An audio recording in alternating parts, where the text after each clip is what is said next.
What's going on, everybody? Welcome to episode 120. Are you really taking a sip of a fucking drink right, covering your face as we're going into an intro? You unprofessional bastard. Did I make it 8 seconds? I think I made it 8 seconds. I don't think that was 8 seconds. Dude, it's got to be 8 seconds. Is it 8 seconds seconds from the time that someone starts talking, or 8 I seconds don't know, from man. the show? Who fucking knows? Because if it's 8 seconds for the show, from the show, we've always been fine. Because yeah, of our we've been intro. good. Yeah, because the intro. Well, anyway, welcome to everybody. He waited though. He waited for the show. Yeah, he to did. Start for that. He took a sip purposely on that. Well, if you know what, I'm gonna start off with a bang. Hey, Sin. Literally. Sorry, go ahead. You know what? That was actually really good unison because you guys can't see me, but I can see you guys. And when that was perfect, we didn't even chat. We didn't even. I'm telling you right now, we didn't even practice train that. for that, man. We That was didn't not practice for it. That was nothing, not man. practiced. None. That was None one. at That all. was Wow. one shared brain cell across all three of us right there. Mhm. Yep. Yeah. I'm That's gonna usually need how you to it stop goes, though. taking that without permission, bro. That's how it goes though. We all have one brain cell that we pass to each other throughout the podcast. You guys just don't know it. That's why we interrupt each other so much. Is we just can't figure out how to not do it. I just realized I did not have chat pulled up. Chat, I'm sorry. I'm so sorry. Hold on one second. I got to get you guys pulled up. But while I'm doing that, it is episode 126. The title is rightfully named Demos on Demos on Demos and More Demos because holy shit, do we have a lot of demos to show you that we've played. New gameplay demos that came out. This was the week or weekend because technically we were here Sunday. So you actually are getting us. That's true. You know, you're Getting getting 2 in a week, yeah, technically. that's crazy. We are again down our notorious sleeping squid. Unfortunately, he had to take off for the evening. But hopefully we'll be able to be full bore next week on next week's show. But he is here in spirit. But again, we got a lot to talk about. If this is your first time here, welcome in. You can go and check us out live on YouTube, over on Pre-Patch Podcast on YouTube, or we're over on Twitch as well live. And you can engage with us, be a part of our audience, all of that kind of good stuff. But yeah, we got a lot of stuff to talk about. You guys, I mean, I don't know, Scrubby, did you get the chance to play a bunch of demos or no? Was it just No, I'm a spectator on this one. I have not had a chance. no? So, So you'll be. yep. This will be perfect just So, for. He'll for you be then, in the corner like, oh yeah, I want to play that game, but you can't because the demo's already gone. I think there's. I think there's gonna be a few of them that are actually Probably. you may actually like. I know at least 1 or 2 of the ones that I had downloaded and wanted to play were gone by the time that I went to play them. But either way, you guys will have more of the hands-on, and I'll be the one kind of coming in blind so I can ask questions and Yeah. see. Well, cool. Well, we're gonna jump right into it, Chad. I've got you pulled up now, so I've not neglected you. I'm not. You're here. I can see you. I can talk to you. You can talk to me, if you so choose. But let's move over to what we've actually been playing and talk about some amazing games. So we're gonna go run down the list, and I actually need to pull up my list because I literally kept them on my hard drive just so I could remember the names. And if you know me or have been in any of my streams, I don't keep games on my hard drives at all. Like I've got a 2 terabyte hard drive and still have. yeah, I was about to say, which makes Too no bad. fucking sense to Yeah. me. Why buy a 2 terabyte hard drive and then literally have nothing on it? Yeah, Like, no, like I am a proponent of deleting shit so fast. So I don't fucking understand. fast. And not only does he delete it, like he fucking deletes it. Yeah, Like yeah. he uses Oh, a yeah, program that will everything. annihilate Yeah. any trace of it off absolutely. his Yeah. computer. Yep. And then I also will sometimes get pissed off because I'm like, why does this keep my settings? And then I have to remind myself, oh, wait a minute, it's because I go Oh, in wait. and like nuke everything that I could possibly nuke. All right, so the first game, and these games actually showed up on the PC Game Show. And a few of them I think were on like some of the Ubisoft Forward, just basically from the Summer Game Fest, right? Like all these games and stuff like that, we were dropped or announced or had demos shown on the Summer Game Fest. So we did our due diligence to go out and play them. And so this first one is Fumes. Or Fume. This one looked really cool, honestly. Yeah. I was Fumes looking forward to this sick. one. Yeah, Yeah, yeah. I remember seeing this one. So this I is actually still need to play this. This is one of the demos that I didn't get a chance to actually pick up. So I'm glad that you did a little bit of gameplay on it. yeah. So this is a I don't know. It's a lot of people are like, oh, it's Mad Max, and I thought it was like Twisted Metal, but it's basically an eight. I saw Twisted Metal as well. Yeah, I could see Twisted Metal, but also more like Mad Max too. It's also almost like shockingly Death Stranding, because you're like a delivery service, right? Just like if you put Twisted Metal and like Death Stranding together, and you're like delivering shit. Yeah, I mean, so the whole object of it is basically there are like races. There's in the demo specifically, you are basically playing as this car, and you're in a post-apocalyptic wasteland, and you are blowing up other cars to get parts and pieces to upgrade your car to make it better, right? And you get things like shotguns and like chainsaws with fire on them and auto rifles and all of this kind of stuff that you can put onto your vehicle. You can have two weapons, and then you can start to upgrade, at least that we know of. There you may get more in the actual game, but on the demo you have two weapons, and then you also have like boosts and all this other kind of cool stuff. So I love the graphic style first and foremost. I think this graphic style fits this game or just so well.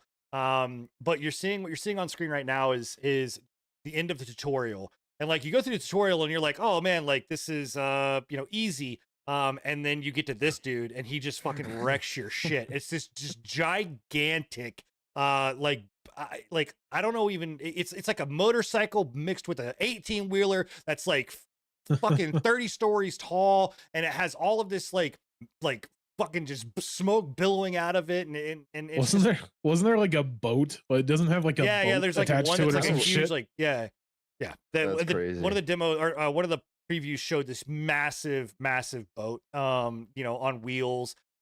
It reminds me of I cannot remember the name of the movie, but I can describe it. Remember it was like an old school, I think 80s or 90s movie where trucks or cars got possessed and the people got trapped in the gas station. Do you know what I'm talking about? Does anybody know what I'm talking about? I can't remember the name of it either. Okay. I can't. The reason I thought about that is because of this right here. So I think actually what it is, and again, they don't go in depth super crazy, but I think what you actually is in fact like some kind of spirit that is actually possessing these vehicles. Christine. Is that the name I think of the... that's the one you're thinking about. That's the one where the it's like a 1983 and like it's made by John Carpenter with Keith Gordon. So Christine, yeah. Gotcha. Weird name for a fucking car movie show, but well, okay. Christine was the spirit. That was like the wasn't that like the chick that like got ran over by it and shit I like guess that. maybe I don't remember. I don't know. It's been but so long since I maybe watched that it. is it. But in any case, that is the kind of feeling that I got from this, because you are like, when you die, you become this like fume that you then like take over, like this cloud that you then take over other cars and possess. And what you're seeing on screen right now, and for all of our audio listeners, is essentially like your car, very Spy Hunter-esque, has to get into this back of this 18-wheeler, and as you've collected parts, you get to upgrade your vehicle, right? And so you can see like what you want to, you can upgrade your suspension, the car that it's on, to have different durabilities and top speed stats, and then you can update weapons on there as well, and you can change your license plate and whatever else. It's a really fun little game. Like, I mean, it's just is it against other people, or is it all AI? No, it's all AI. So it is single player. It's all single player. Yep. I would love to see some like PvP coming into this This game. originally I thought it was PvP. Like I thought it was a multiplayer game, but yeah, no, I think it's only single player. Right, It watching him is play, I can tell it's just AI. Yeah, it's only single player. And then is it like open world, and it's like all just one continuous, like you're just always grinding to upgrade? So I don't know if it's necessarily like open world. Again, the demo, we haven't got to see a huge amount of like what else is to come. Like you just kind of get dropped in and and play around in this. So maybe it is open world. I mean, I doubt it. I think it's probably more like boss based, session based. So as you Instanced. you know, drop you in, drop defeat a out. boss, and it'll like, you know, have some scene like this where you're kind of driving off into the sunset, and now you're in or moonlight, and now you're in another zone, and you've got another boss to face, all that kind of stuff. I think that this could easily be PvP. I think that they could easily add PvP in For later. sure. You know, and if I not, know I think it's modders will probably get crazy and into it. overdone, but I would love to see this in a VR. I'm not gonna lie. I think this Oh, kind of this game this would would actually this would really make you work in a fucking VR. throw up as a VR. No, Oh, a BR, VR. not VR. VR. I thought you said V- VR. I was like, bro, VR, this would a this would battle make me royale. hurl as a VR. As a No, VR. yeah, VR, God no. But no, I think this game would actually have the chops to be a VR. It would be, yeah. I think I could You see it. know? I mean, I can see it, I wanted yeah. to when we saw it on stream at the I mean, PC that's Game Show. essentially what this new Fortnite season is. Have you? I don't know if you guys have seen the new Fortnite. It's all No. just cars with guns, and everyone's just driving like crazy. So Yeah. that's pretty much what it is right now. Yeah, so I think I said this when the show was going live when they on the PC Game Show. I was like, dude, I Yeah, want this this was makes me one of the want it. first This ones makes that I me saw. makes me want Twisted Metal. Like I want another Twisted yeah. Metal so For badly. sure. And this kind of definitely invokes some of that. You know, and I think it could be cool. Yeah, but I think a BR absolutely. But it's Fumes. We don't have a release date right now. It is going to go into early access. You can go get the demo still. It is developed and published by this team called Fumes, and this is their first game. So if you want to give it a try, head over there to Steam. You can download it, give it a shot. Highly Definitely, recommend it. Definitely a strong first contender. I think if you come out the gate with this, that's not a love bad. Yeah, Yeah, you weren't lying. Their literal developer and publisher name is Fumes Team. Yeah, literally, there you this is their thing. They So- are proud of their product. Yep. Yep. All right, so the next one, the next one I wanted to love. You said BR, and this one had a really interesting twist on it, and it is called Inferni Hope and Fear, and this is a card-based I remember this. BR game. Oh, So this is a deck building BR. I've seen this. And I don't know, like, there's a large part of me that really wants to love this game and think that this game may have some legs, but unfortunately, I don't think that it does. Wow. Normally, I really love deck building games. I I was normally, about to say, yeah. you know, I love PvP. And I really, you know, normally like this kind of old school graphic style. This game turned me off on all of it. You know, Dang. at least Wow. let me say the one thing that I liked was the deck building aspect of it, but it still wasn't done extremely well. Just doesn't translate well into like a BR environment. It doesn't translate well with like what they're doing. Maybe because a lot of these tutorials or demos that we went through didn't have tutorials, right? They just kind of like throw you in. We're going to talk Right. about one that myself, Enigma, and Pika played, where it was just that, right? It literally was a multiplayer game that threw you the fuck in and had no tutorial whatsoever, and you didn't know what to do. I know which one. Yeah. Yeah, that was. And so this one was a little bit of the same. What you're seeing on screen right now is you can choose between different characters. There are 5 characters to choose from, and they all had different decks. You know, some of them were like discard decks, other ones were like, you know, direct damage decks, all that kind of stuff. So I don't know. One of my big complaints about it is I don't know if it is because I am playing on an ultra wide. They have ultra wide support, as you can see, but it cuts off my health. It cuts off, like, there's parts of the Oh. screen I can't see because of the ultra. Weird. Again, I don't know if this is Sounds I'm, like a bug. I'm begging anybody else to download this that doesn't have ultra wide and just let me know if this is in fact a I problem. might check it out. Yeah, I might Um, go and download it because I don't have an ultra wide. We can check it out But later on. For What sure. you're seeing here is the combat. So first off, when it said BR, I was expecting a BR, right? Like even like and I would equate this more to like TFT in the sense that you have an opponent that you're going against or a set amount of opponents, and now you're just like auto battling. So Yeah, that's when they said This- that it was a BR, I was like, that's bullshit. This looks is a nothing like a major BR, turnoff. man. Yeah. Yeah, seeing this is a major turnoff. I'm not I'm already not into it. I don't know what's going on here. Yeah. So, and again, for all of our audio listeners, what is happening is I have a deck of cards in front of me on my screen, and then I have 3 players that I'm playing against. One to the left of me, one to the like top diagonally right, which I'm assuming, and this may be a tutorial match, right? So there may be like 8 more people or whatever else. But then there's one directly in front of me, and they are casting spells that are slowly moving toward me. And this is where the problem starts to break down. I have to go look at the card, see what the card does, use a card in my deck to either counteract whatever is on their end, or cast a spell going in another direction, right? And so I have to look at my spells, know what they do, put it down, cast at somebody else, or look over my cards, see what they do, go to a spell that's coming in at me from 3 different angles, and then try to figure out like, hey, this is the one I want to stop, this is the one I want, and you're seeing it right here. Like I'm like, what am I supposed to do? And all of this, and then like the draft starts, and so now you're seeing the draft. So you go in just like a normal draft, and you pick cards that you want to have in your deck. Again, cool concept, right? But you do all of this, and then you're kind of like, all right, cool. The match starts, and the match is just not fun. Like it's not enjoyable. I don't know. It's because if there are more people that you have to go against other than just these 3, and you're having to go like, because again, if you're looking at the angle for people that are viewing it, like you're seeing like there's one to the left, one to the up diagonally, and then one in front. But so there's definitely space to fill up more. If there's like 8 people on the screen that you're competing against, I have no fucking clue how you're going to ever be able to tell what the fuck is coming at you and what's not. Yeah, that seems like it'd be a little hectic, Kind of like honestly. like a clusterfuck Yeah. of just shit coming at you and going. I mean, again, like the concept seems really cool, but Yeah.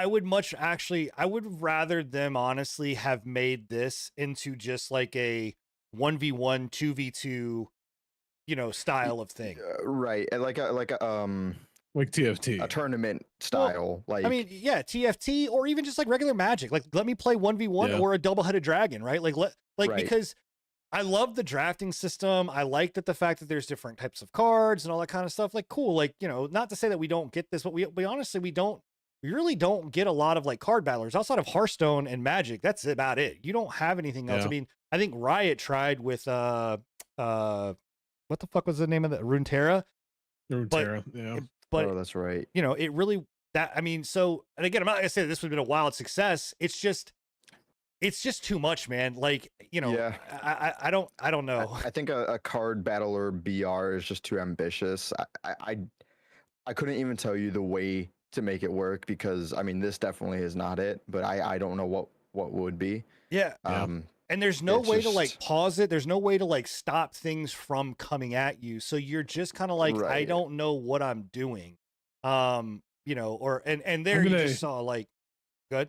I think we should probably chalk that up mostly just to the fact that it's a demo. So maybe they still haven't gotten that far into it. Maybe we're still waiting on some like some key like game mechanics. But yeah, that's a weird one to have for a demo that's It's going out definitely gonna to be such a very large niche. audience. It's going to be so niche if this actually kind of gets out I mean, there. here's the thing is that the game is set to launch on the 1st, right? So I don't think that is there's it? Wow. Yeah. Okay. It has a planned Yeah, don't release date mind it. in 2 weeks. Okay.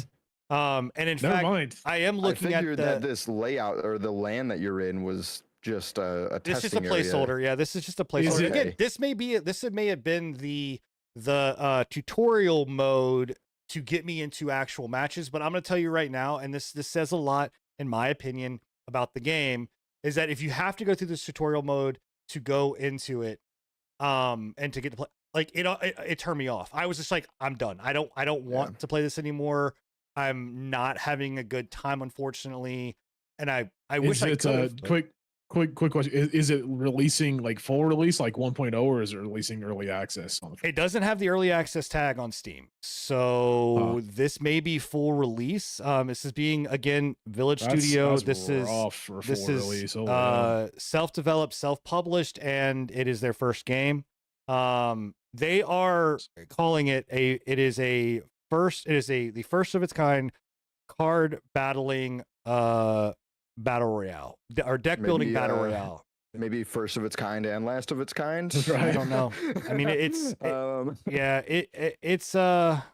mean, again, I'm gonna give it a shot, right? No, see, early access first, July 2024. Oh, there you go. Right okay. Oh well, on Steam. Game. On Steam, it doesn't have that. Let me pause here because I'm about to end up leaving the gameplay, but didn't even have enough gameplay. Yeah, I mean, unfortunately, I want it to be good. Like, I want every game to be good. I just don't know if this has it. We'll see. I mean, maybe it does, but it was very difficult to understand, and I'm assuming just as difficult to watch as well. So that was Inferni. Hope and Fear. Again, you can get the demo right now on Steam.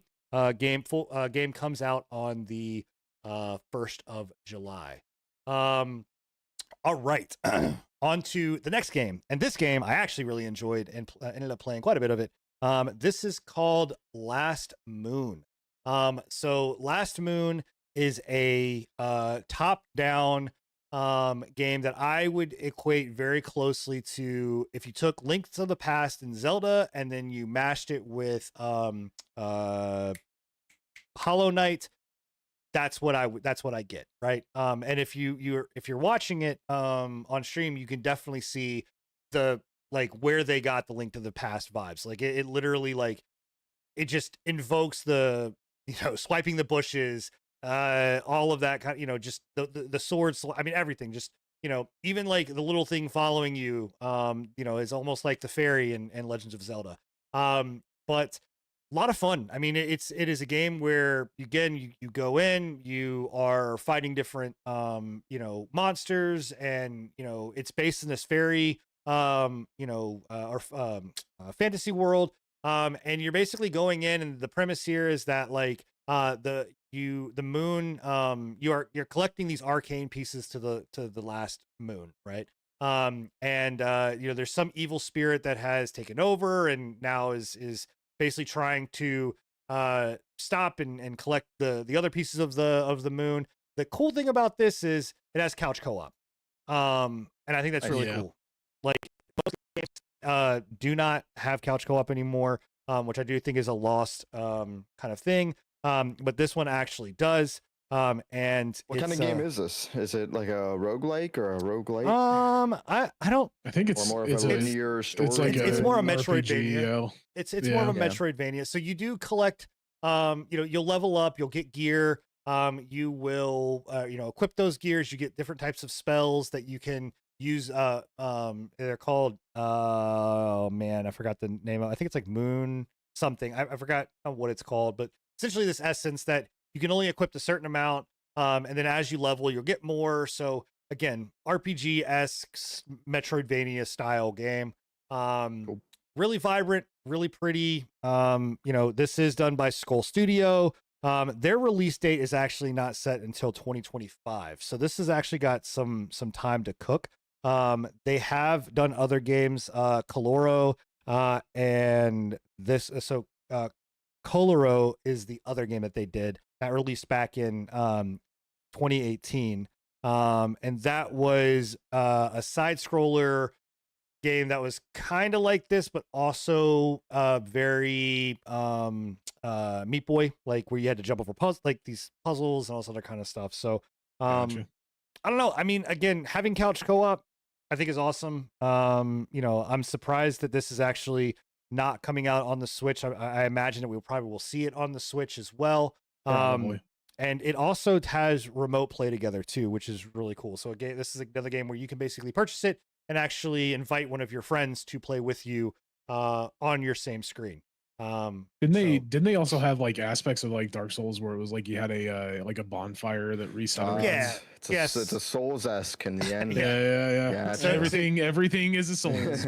You're seeing this here where actually on the screen there was a bonfire that you would sit down, and that's how you level up. So actually in this one, if you get items and you get gear, you actually can't equip them until you go to a bonfire and sit down. So just because you get the gear out of a chest or something then doesn't mean that you're actually going to be able to equip it right away. You have to go back and get it. That's interesting. From a bonfire, which means I wonder what the decision was for that. If it was to like repopulate the world, so it was harder to harder to get into, or what? Yeah, I don't know. I mean, I think that their big thing there is like you want to like make choices, and you want to try something else out, but to do that, we don't want you to just become like, hey, like you've gone through the entire world, now equip this weapon and just blast through the rest of the stuff. Like it's like, hey, like go actually test it out, because you're gonna go back to a bonfire. Now the enemies are gonna around you, are gonna respawn, and you really get a true test of whether or not you like it. I think I don't mind it. It does do one thing that I don't like, and maybe this is just me. Every time you go back to the bonfire, the grass and all of that stuff respawns. The issue why I don't necessarily like that is because as you're seeing, I'm picking up the red orbs that are how I like that's my currency. And so essentially, if I wanted to, I could technically just sit there, go to the bonfire, kill a couple enemies, go back, reset, go to the bonfire, right? Reset. Just farm the grass and other stuff. Right. And get it. Now, obviously, is that efficient? No, but is it a way that I need to level up something? You can, because you do, as you use your weapons, you are going to level them up as well. So, I don't know. But again, the demo's out right now. I don't see them taking the demo down anytime soon. The release date is 2025. I actually sat here and kept playing this game for a little while, and actually really, really enjoyed it and had a good time with it. If you are, a fan of Metroidvanias, if you are a fan of something like Hollow Knight, I definitely recommend, or Zelda, I definitely would recommend giving this a try, because I think you're really, really, really going to like it and enjoy it. And again, aesthetically, and also the music is just top notch. Like it's just great. It's just a really, really good time. Very nice. All right. So that was Last Moon. Okay, moving on to the next one. I'm interested in this one. I want to yes. Thoughts. So I thought you would be. And this one is Level 0 Extraction. So this actually has had a couple of betas or demos, playtest happen. And I didn't get to play in the other ones, and I played in this one. And what I can say is this is a genre that I think needs something like this, and actually the horror genre is perfect for an extraction shooter. So again, all of our non-listeners or non-listeners, all of our non-live viewers, it is a first-person extraction shooter where you will play as a space marine person. You're basically someone in a space station, or you play as a monster. This is that one. Monsters. Okay. Yes. You don't have scavs. So in like Tarkov or whatever else, you play as scavs. Like you have a scav run, right? And the scavs are the monsters. And so you don't get to get any kind of equipment, but you do get you level up your monster. You will get credits and things of that nature that kind of carry back and forth. That's interesting. Yeah. So when I first played it, me and Pika were playing, and we were playing as the people, right? And the big thing here is that everything is dark. You're in a space station that's been taken over by these monsters, and light is your friend. And so the more like you're seeing me like using a glow stick, like a blue glow stick or whatever else, to help light my way, because I didn't bring a fucking or didn't know you could use a flashlight right out of the gate during this one. But you have a flashlight on your head, but the glow sticks, like in an emergency, you can crack it and throw it down, and it will keep a monster away because light damages them. You also have lights that you can turn on in the facility, but they're only available and stay powered on for a short amount of time. Yeah, there we go. You figured out the fucking flashlight. Yeah, I figured out the flashlight. But so you're seeing a monster right here. That's actually a NPC monster. You spawn in, I think, Pika, if I'm not mistaken, I think it's 2 monsters that spawn in, you and your buddy, or one other person. The monsters somewhat feel overpowered because they can go invisible. They can climb through like these little like this is that game that gave me the hidden vibes. Yeah, that's what I was saying when we were like, when we were watching this, I was like, this kind of gives me It's almost kind of like cool. hidden vibes with also like a little bit of what's that? GTFO. Not GT, oh, kind of GTFO, yeah, That's what I'm actually, getting yeah. at least a bit. You know, But that's kind of in the same also, vein. what's that? Oh fuck, what's that zombie survival game that you have like the dark, like it when it goes dark, the like the big Dying Light. beefy enemies. Yeah, Dying Light. It kind There of you gives go. me Dying Light vibes with that too. With the With the light darkness factor. and yeah, with the darkness and the light damages them. It's kind of do. Oh, It's light. kind of Does the cool. light damage these monsters?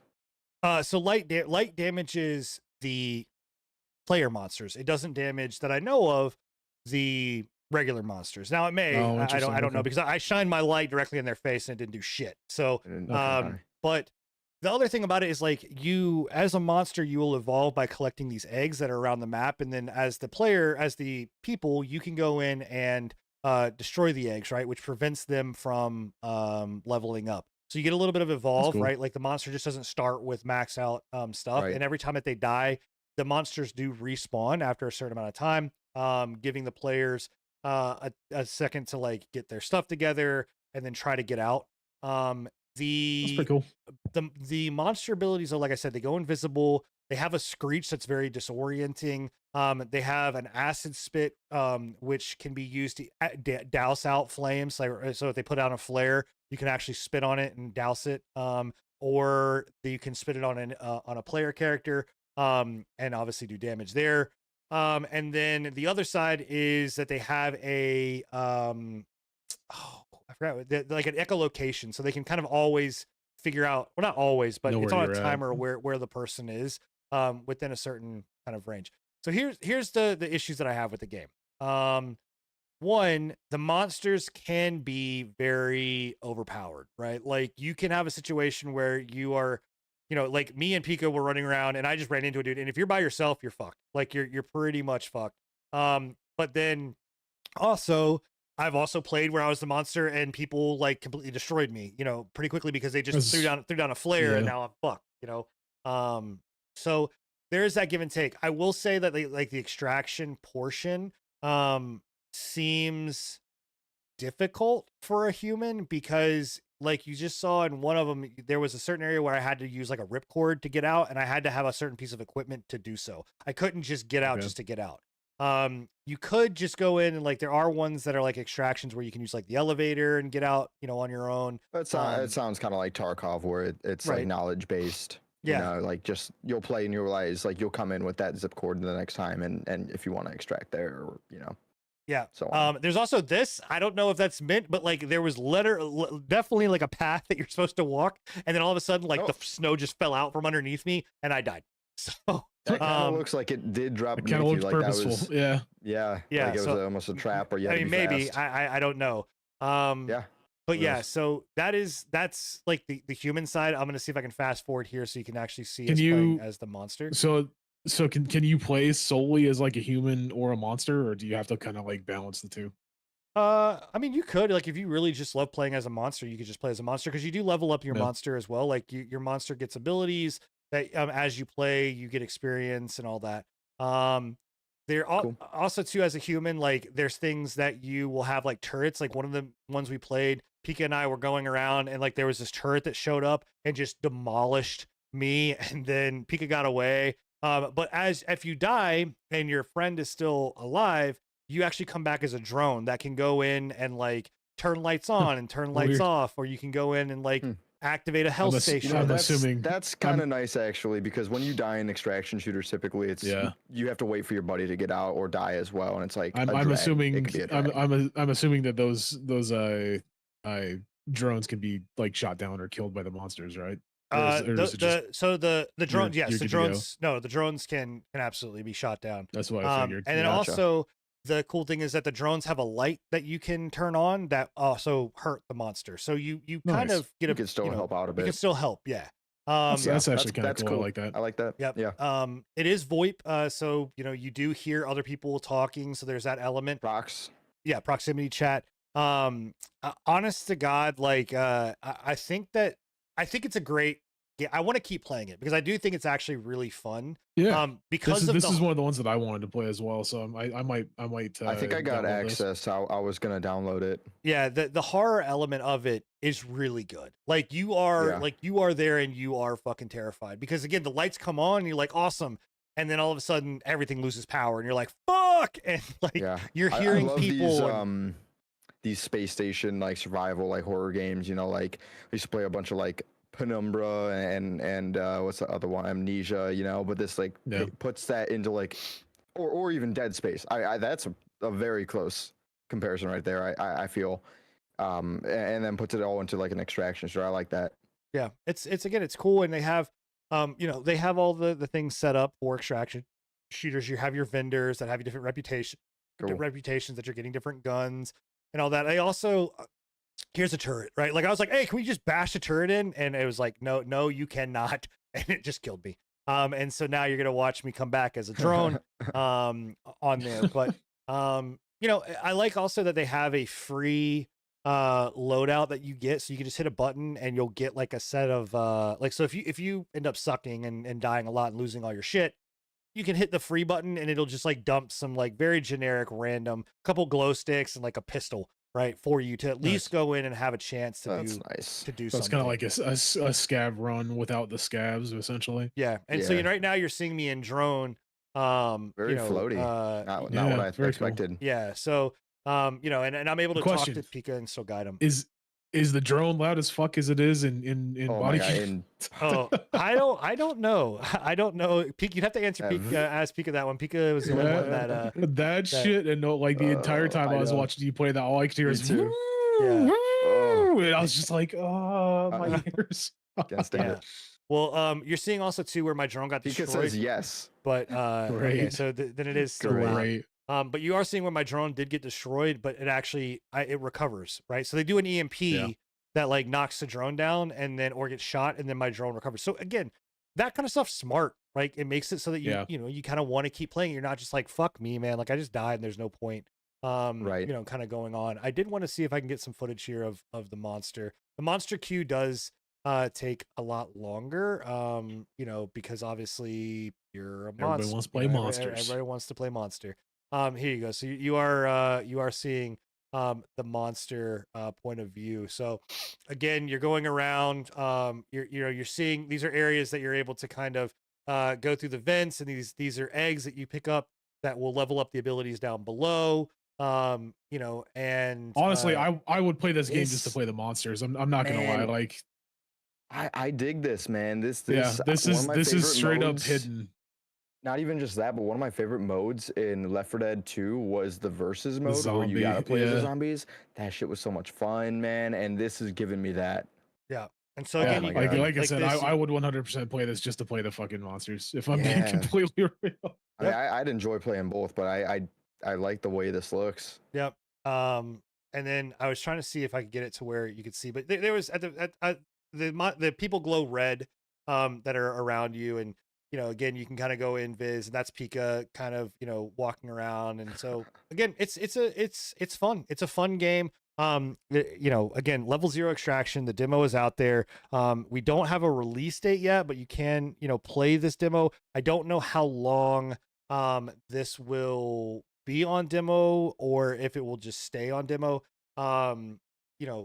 Real quick, what you're seeing right there, it's like those are real people, and they threw down a flare or a light. So I didn't know that I could douse them, but you saw how quickly I died, right? Like light definitely affects the monster pretty quickly. Interesting. Yeah. But yeah, you can it's being published by Tiny Build. They publish a lot of stuff in Dog Howl Games. This is their first game. Their first game, a lot of first time devs on here, or at least studios. Yep. So that was level 0 extraction. Go give it a shot. All right. On to Shryden. Me and Enigma played this with fuck this game, bro. Fuck this game. Is this the one that just dropped you? Yes. This was. I played like 15 minutes of it and was like, I'm done. See you guys play some of this. Never again. Yeah. So this game is a multiplayer 5v. I think Yeah, 5v5. 25. It's Mhm. 5v5 v5v5 or something like that, like 20 Yeah. 1 2 3 4 maybe 20 people. Okay. And this is a game that it's a first person shooter. And it You have a is hammer. yes, it's because it reminds me of um like Hell Let Loose, because you gather parts and then you have to build like a base or something to essentially construct your weapon. So and when I say Hell Let Loose, I mean like very very light, but that's the only game that I can You equate mean, that like maybe like first person foxhole? yeah, I guess. I mean, Kinda, maybe. yeah, 'Cause I kind of. that's I don't know. Sure. I'm just spitballing here. When you see the like the respawn screen, it looks like fucking like Squad or Hell Let Loose, right? yeah. Okay. When you see the build stuff, it reminds me of like the online screen or UI reminds me of fucking Fallout. Yeah. And then the building reminds me of like Hell Let Loose, but in a very very very very very loose manner, in the sense that you get these blueprints that's your currency to build this stuff, right? And you in your base, which they don't tell you, like you just you get start gathering shit. None of this is told. None to of you. this was explained. None of this was like. There's not tutorial. even any like. There's not even any like when you're looking at it. It doesn't tell you what that's for. It just says, "Hey, by the way, you just found a schematic." Yeah, That's- or a weapon part. fun or with whatever. that You know, seems or like a an weapon part. oversight Yeah. to release a demo And without actually to the explaining point, shit. they literally came out with a YouTube video that tries to explain what you're supposed to do versus just giving us a You're just tutorial. going at Jesus. people with hammers. Yeah. So again, you get Oh in my there. You again. So here you go. Right. You pick your class. Like, Can I just say as well, like okay, it's 2024 developers. I know it's hard sometimes, but please give us the ability to turn people's fucking voice volumes down in games. Yeah. Like is it bad? because it Hilarious. was terrible. Like there was one guy in one of the games that like anytime I was around him, it was just breaking my eardrums because Oh he my was like God. screeching into his fucking mic. You have some people who just like swallow their mics. Or just Yeah. like, what the fuck? Yeah. well, not just that, you know, racial slurs left and right. Just, I mean, Yeah. Right. And if you're streaming, there's just not any blocking that out It's if you just- want to still have a voice. Yeah, I get that it's a demo and everything, but like release some of the basics. Like at least Right. let me mute fucking voice Demo or chat. not, Like there there's wasn't still even some any of that. essentials that you need in demos Yeah. to be a demo. So Yeah. once I'm gonna see if I can fast forward to a point where at least I got a weapon and started to do Yeah, the 'cause- objective, right? So what the objective is that you start as a team and you essentially have to collect these electromagnetic tubes that you put into your base, right? And you have to collect, I think, 4 of them. Once you get all 4, maybe it's 5. Once you get set a number of those, then you can activate it once you have 15,000 points. And the first team to activate their radio wins the game, wins the match, right?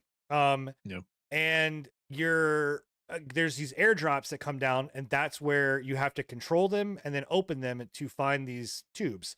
You know, and again, the concept is kind of cool because also too, like in the world, all of a sudden you'll have like a nuclear fallout that'll blow by, and you have to like put a gas mask on and like put your shit on, or otherwise you're gonna get rad poisoning. If you can all of a sudden have a radioactive bear show up, that I just found out is an actual player. That's not like a person found. It's an actual Or you can have like the moose tank, which is a big tank with a I saw carried by a yeah. moose. So This game in just the took a whole new turn in level. in the video, they have like the moose tank, and then they blow it up. And while we were watching it, Sin was like, "Don't you blow that moose up! Don't you!" Oh my god, they blew the moose up. What is happening? But you know, I think it would be a good game. Like honestly, like I think it could be a good game if they would just again like add a tutorial. Tell me what the fuck I'm doing, like in game. Right. Don't make me go and look for some random YouTube channel to find a video for it, and then just some general fucking quality of life, like the voice sliders, the like being able to mute stuff, and I think this would have been a better experience if that would have been the case. Like if they just would have had those small minute details, this would have been a great game. But like to me, I was just like, nah, this ain't it, bro. Yeah, it's so That's uh, terrifying. yeah. Here's what I'll say: the game is actually, again, like Enigma saying, the game's actually fun. And you know what it I can gives see me? it. Yeah. It gives me vibes of. It gives me vibes of like the shooting mechanic, like TFT, right? Like it's very like, it's arcadey, man. Like you're just having a Do you good mean TF2? TF. What did I say? TFT, TF2. Yeah, TF2. Yeah, sorry. I said it as well. He has an issue with when yeah. I say You that. always do that one. Yeah, Like two completely different games. TF2. Sorry. Because All like the good. shooting mechanic, it's very, I don't want to say Yeah. goofy, but it's definitely like, it's not not meant to be realistic. fucking Yeah. ultra, super sweat, right? Yeah. And you can upgrade your weapons, and you can find these containers. You got to use like a buzz saw to open up to get more parts, Yeah. and you can level up like your base to protect it by putting like a metal door on it. All of these cool little elements, right? Like again, it's a cool play on the seriousness of like, again, Hell Let Loose. And these competitive shooters, but then also having some objectives. Again, like you said, give us a tutorial, give us some other quality of life things. And we get that it's a demo. But it still would be nice to know what the fuck I'm supposed to be doing. Yeah. And I think Just get a new play test up and just get things right, and then I'm hoping that I'd give it a if fair they shot. if they pop another demo up in like another couple months. I mean, it's like, still it the playtest is still going. It's still live. Yeah. But Right. I'm just saying, take a couple of months, take like 6 months, get shit Yeah. together, get some quality of life stuff in there, and then give it back out as an open demo or a closed beta or something like that. And I bet you it'll be a much better experience than what I went through. I could see people coming revisiting this, because it does giving some seem more time. it did seem like I could see the fun. Like I could see the undertone of like, hey, this could be kind of cool. Yeah. But it was we don't definitely have too many of overshadowed by these World War II or old shooters in like a 5-person team aspect. Usually it's just like two sides, I think that's kind of a cool another quality of life, actually being able to join your friends, not having to be like, hey, I'm on server number 3 or Orkinston or something like that. Because me and Sin got lucky being in the same team essentially. So yeah. Here's what worries me is that this team is Five Fortress. They are currently not they're actively developing another game alongside of this one. Really weird. This is the only 2 games they've got, which is Stridon, and then they have Shaddle, Shaddle. SHATTLE, Shaddle. Fortress, and it is that Shadow game is supposed to be an action-packed PvP points-based survival game where you shoot, it's loot, craft the your same way. thing. I guess, I don't know. But Battle Royale. It looks like PUBG kind of. Is it? I don't know if it is. Like I'm looking at Battle I'm looking at Royale, like multiplayer. I'm looking at like pictures of it, and it does look like a Battle Royale. Like that gives me worry that I'm like, you've got 2 teams. I don't know how big your team is. I mean, maybe you can pull it off, but I don't know. Don't know, man. That worries me. This one would be funny though if they're just sharing assets from each game and making 2 separate games. Yeah, that's what I was about to say. This Shadow game gives me like pretty big vibes of the day before or whatever, kind of just a little bit. Just I don't know. I mean, something to definitely keep an eye on. Stridon, it wasn't a bad time. Go try it out. The playtest is going on right now. I was having fun with it when I figured out what I was supposed to be doing. But that is Stridon. All right, and then I think that is it for me. I think we then move on to you, Enigma. My 5 with Fallen Aces. Yeah, Fallen Aces. This is one that I was. I mean, when I saw the video of it in the showcase, I was like, this looks actually kind of dope. Like, I'm actually kind of excited for this. It almost reminds me of like 13. There was a couple of games that reminded me of 13 quite a bit. This is it has a very unique like style to it. It's a 2D but also 3D. So like when you're moving around like characters and everything like that, it's like they're a cardboard cutout, but they're also moving with you, right? It's like Slasher's Keep, that game that I showcased. Yeah. But there's also 3D portions of the game map, like boxes and everything like that. So it's a very Yeah. Very unique style to it. But yeah, I love that it's karate a chop to the back of the neck. yeah, it's got cool mechanics to it. So this is basically just a beat 'em up shooter kind of style, but it's kind of masked in like an old 50s like uh It's like Sin espionage City. spy game almost. Yeah, kind of Sin City, become more of like an espionage spy like noir detective film, right? Sure. Like that's the whole vibe of it that I got from it. Like the demo itself when it's when color they now. drop it, yeah. Did I you don't have that filter on or something? I didn't have the filter. This is a gameplay trailer. I don't have any gameplay of it right now, but I thought this this was is you yeah, playing. this is a game. No, this is a gameplay trailer of it. I played through their actual demo. This is just like just a gameplay trailer that they showed Sure. off, but it's got really interesting mechanics to it. So you saw him like pull a card or like a piece of wood off of like a box and use that as a weapon. You can pick up like trash cans and throw them at Chicken people. shark. There's a shark. You can punch the shark in the face. Yep. What? You can use like I had one point where I walked into a place and there was like a wall that was like opened up and there was a pipe in the middle and I just pulled the pipe out and I started using that as a weapon. It's pretty cool. So it was really fun. I was actually really surprised that I enjoyed this so much. I had some pretty cool little interactions too. Like there's certain points where like you can get enemies down to a certain point and then you can do like an execution and you remember that Mad Max Jack or whatever it was that we showed off the other day. Yeah. Mad Jack off yeah, Max, Mullet whatever it was Mad called. Jack. Head jack off. Okay. Not that. They had a point where like in that one where you could like grab them and pull them really closely and then like murder them or punch them or stab them or whatever. That this kind of has that same feel to it. You can get them down to a certain point and do an execution where you like grab them and you sit there and beat them, you know. So it's very unique gameplay. The demo that I played in was like I want to say like 25 minutes, and that was like the first opening act. It seemed like it was like a story where you had to go in and rescue this like undercover spy that was looking at or that was trying to dig into this like arsonist of some sort, and you had to like she got caught, she got found out, but she had stashed her little black book in a wall someplace, and you had like certain aspects of the gameplay that you could like. I found the book before I went and rescued her. And so my interaction with her was like, oh, you've already found my book. Well, let's get the fuck out of here. Right. So I'm assuming that if you didn't find the book, you would then have to go and rescue her. And she'd be like, well, we need that book. So we need to go and find that.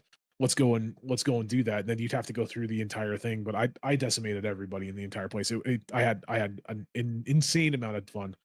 Just I think that the noir bitch slapping honestly everybody. filter is better on this than I mean I get Yeah. I'm curious if that's like an actual like video filter that you can apply. Yeah, it It was. is. If you I saw saw the it in the settings, settings. yeah, Yeah. Was it? Okay. yeah, and this comes from courtesy of IGN, by the way. But Yeah. in the setting they were able to turn it off. So Yeah. But yeah, all right, it's cool. Fallen Fallen really fun. Fallen Aces. I think it's made by New Blood. I think right. Fallen Aces? It's published by New Blood Interactive. The developer is Trey Powell and Powell Jason James- Bond. Yeah, Yeah, Jason so it's Bond. two dudes or two people. Two people. Yeah. Looks like Yeah, this is yeah. their. It looks like this is their only game that those two have made. I don't know about the New Blood Interactive, but it's Yeah, I love the art style. This is amazing. it's a great too. time, man. And if you like noir, like those old noir detective films, this plays just like one of those. You have Bill would have What's up? appreciated this. Bill- The studio that published them did that Faith and Dusk game. Those like really retro style horror games that he played. oh yeah. No, yeah, it's yeah. that's it's right down that alley. And yeah, Dusk for sure. too. Dusk was another one of these Doom style shooters. Yeah, I dig it. Good times. All right. Well, you also played a game called I Am Your Beast. Yeah, I actually live streamed this I was talking to you guys, I believe. This is again, this is that other game that I was like, man, this really does remind me kind of 13. This is like a mashup of like 13 and Super Hot though. Like your entire reason for being in here. You're like this secret agent Mhm. that was on like a hike, like a nature hike You're of like some John sort. Wick. You're like a retired Kinda, agent, And Kinda. yeah, I really Yeah. wanted to play this one, man. So you're on like the entire demo starts out with you're on like this nature hike. He's doing his own little inner monologue, and he's like, "Oh, this is beautiful. Look at that bird. Oh, that bird is beautiful. I'm gonna follow that bird, right?" And then the bird gets shot, and he's like, "Oh." Yeah, it's like John Wick, like, you shot my That's dog, what- you shot That's my what bird. sets him off, dude. And he Yeah, just man. kills these other guys that shot this bird, and then from Fucking- that point forward, it's like you move into like the main story of it, and you get a call from like the secret agent facility or the secret agent bureau or whatever, and they're like, "We need you back," and he's like, "Fuck you," and then they're just like, "Okay, well, we're gonna send people after," and he's like, "Bring it, bitch. I got you."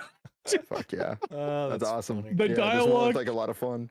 The dialogue is terrible, but it's funny terrible. But Yeah, the it's gameplay is cheesy, great. Yeah, like, the campy. gameplay itself is amazing. Like Yeah. the whole idea between in these entire levels is like you complete the level as quick as you can without like getting hit. You get extra points for like completing the level with like certain challenges. Like one of them was like get crotch shots. I think another one was Crotch like shots. was like incapacitate a fallen foe with like a kick or something like that. So you get like these little challenges between like doing these things. Can I just say too, I love the style of like first person shooter they went. Like I it's do not, too, It's man. not like Yeah. it's different enough. Like you're aiming like side aiming guns Yeah. and like one handed shotguns. It's like Yeah. it's different, but it looks so good. And it's the actual like I feel like the combat outside of the guns, like the gun combat actually did feel really good. Like it felt like if you shot somebody like in the head, they were done. Like it Yeah. was done. But like I think the better combat is like throwing things at people. Yeah, I Like, was gonna say, I once love- super hot. He's like using a fucking pistol as a boomerang. Yeah. Like Yeah, once this once dude you punching run it. out of Yeah. once you run out of like ammo, or you don't even have to run out of ammo. Like there was many times where I was just like, fuck this gun, I'm just gonna throw it at this guy, right? And Yeah. like I'd throw it at him, it would knock him out. I would catch the gun, shoot him in the face, and then go on to the next guy. that's awesome. Sick. That's hilarious. So Yeah. it definitely, it's like it makes you like live out your like just like you said, like your John Wick fantasy. Like Yeah, man. that is exactly what this is. It's a John Wick fantasy for sure. So but yeah, it's I don't know, man. I'm those two games I think were my favorite of the entire, like all of them pretty much that I played so far. Or these two. This developer has done a couple other games, actually quite a few. It's, or at least one of them. He is because it's by Strange Scaffold. Strange Yeah. Scaffold. Scaffold, yeah. Yeah. And it is actually self-published as well as with another publisher called Frosty Pop. Yeah. But the Strange Scaffold has done quite a bit. A lot of these games seem very in an element that is very like Oh yeah. Yeah, like- he's got another one called El Paso Elsewhere that's like almost exactly like this. Very positive. Very positive on the reviews. Yeah. $13. I might go and check that out, dude. That looks really He's got two dope. of those. He's got El Paso Nightmare too. Yeah. cool. All right. Well, that Really is cool game. I Am Your Beast. You can go get that on Steam right now, as well, or a demo of it. This next one, I'm gonna put Inotria, right? Inotria, I think is it called, the last song. Yeah, I Sounds think like so. In Otria, the last song. This one was a one that I was just like, I'll try it out. It looks this one looked really cool on the showcase. And I mean I kind of had an idea of what it was going to be like. I felt like it was going to be like a Souls-like of some sort, and that's exactly what it is. It almost reminds me of what's that one for the Pinocchio Souls-like that came out? Lies of P. Liza P. It kind of reminds me of that. When you get into the actual game, your character is like this. He almost looks like a sack man, right? And the entire like the intro of the game is you take out this, like the first boss is this guy with a weird looking mask. And the entire idea is that you take out these bosses and you take their masks, and when you don their masks, you gain certain abilities. That's right? cool. Like the like you can get certain stats, certain ability boosts. Well, it kind of sounds I- like Mortal Shell then, like where you Kind have, like, of the different almost, yeah, husks, or like the different. it's Well, yeah, also it's shells. kind of a Mask. mix. Yeah, yeah. Yeah. It's kind of a mix. I wouldn't necessarily go Soul Mask. In a way, yeah, with like the different masks and the abilities. Yeah. I didn't get far enough into this to tell if like individual masks you could like level up and like change like stats or anything like that. as you guys know, I'm not really a great Souls-like player. I just wanted to check this out. Bill's alley This for would sure. definitely be up Bill's I can alley. see it. The only complaint that I have about this game is like they released it on PC, and when you start the game, it's like, hey, by the way, you're gonna want to plug in a controller because this game was meant to be played as or like this game plays It's better lot as of a games controller. now. It's right? unfortunate. And it really does. Like the PC controls were terrible. Like they're like Escape didn't do anything in order to get into the settings. You had to press tab. The like E was like your inventory, but like you had to shift between the inventories with one. And there wasn't any like I couldn't figure out what the left or the right was like the numbers, but I couldn't figure out what the right was. So yeah, yeah, it's unfortunate. That's a lot of ways games. But the gameplay, I think makes up for it, and I'm hoping that they develop it a little bit further with PC controls in mind, because I think that this would be a really good game on PC. I think that this could do really well on PC. They probably won't. I mean, because they're gonna look at it as just most people will just plug in a controller. Plug in the controller. That's the large.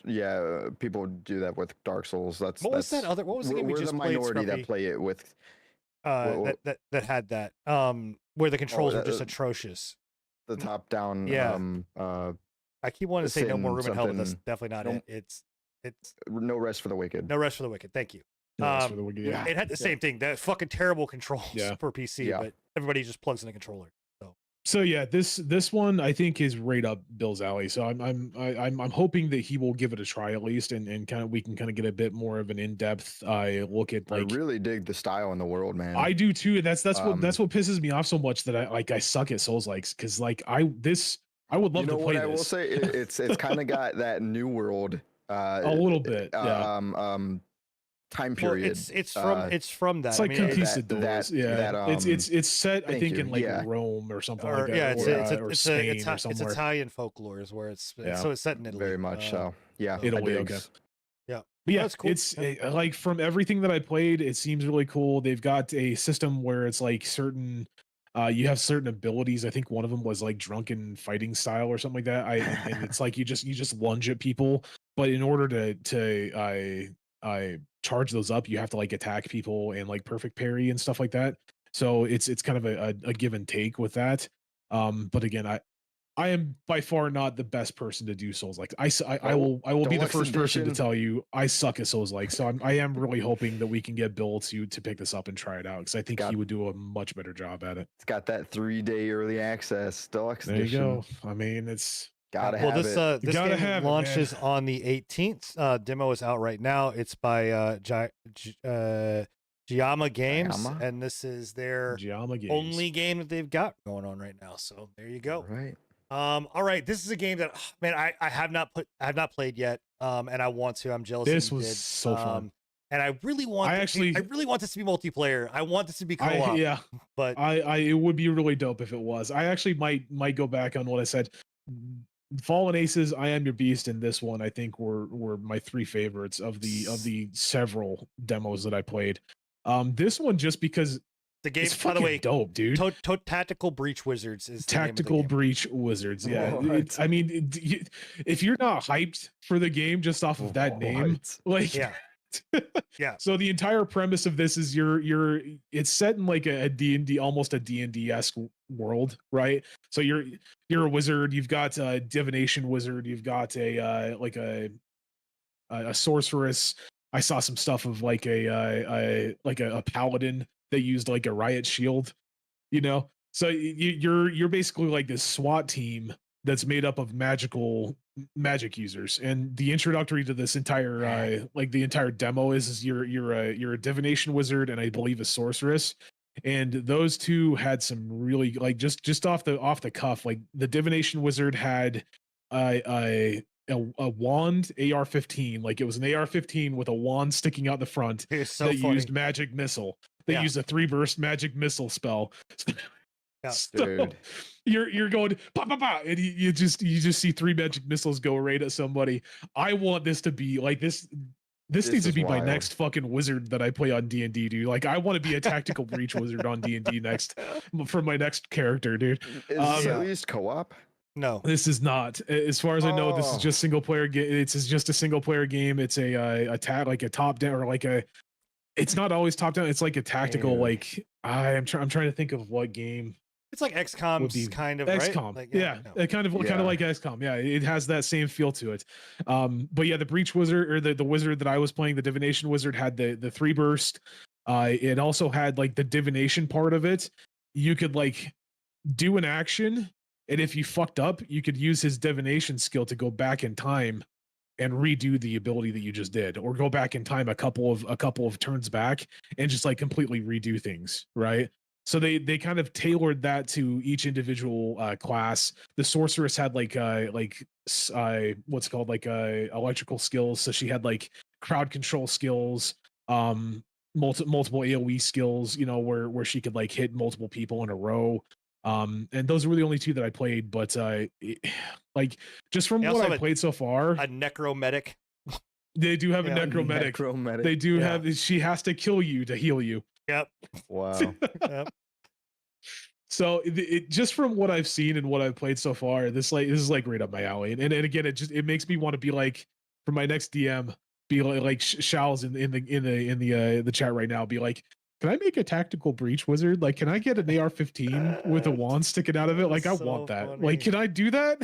One of the other classes they have, I'm trying to it's the Navy Seer is what that the AR wielding magic guy, and then you have the necromedic and the rebel riot priest, who is this rebel riot priest. That's the one. Has a fucking they have a fucking huge shield that they just and then a mace of like holy power.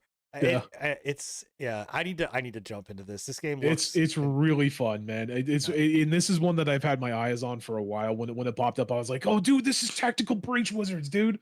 It's gonna be great. That's why I was like, what, you know this game? And I was just really shocked that he knew what it was. I actually quite enjoy these types of games, like the XCOM types of games and such. So this, and with it being Wizards and more of a D&D based, it just kind of piqued my interest. I think it's going to be great. I wonder if they will add a co-op or a mod will I'd like to see at least co-op. I really hope that they do, man. Like I think that having like a multiplayer, like a 4-player co-op or something like that, where each individual person has control over like each individual wizard or whatever they're called, right? Yeah. I think it would be a really it would be even dope to have it as a fucking PvP style game where like you go in and again I've the last show I said leave it to me to want to have PvP and everything. Leave it to Sid to have dude, like have your own character, like leveling up, and then you take them into like a zone where it's you and 4 other people, and like my fucking Navy Seer versus your necromat. Like, dude, I think that'd be dope. It would be. I think this has got a lot of potential, man. Yeah.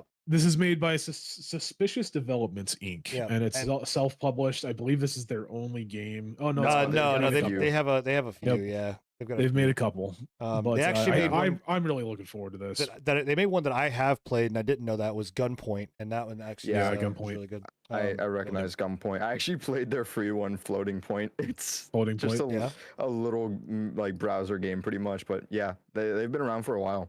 All right. I think this is going to be great. I think this is going to be a big hit, personally, at least for me, for sure. I hope so. I think it's got a lot of potential for sure. Yeah.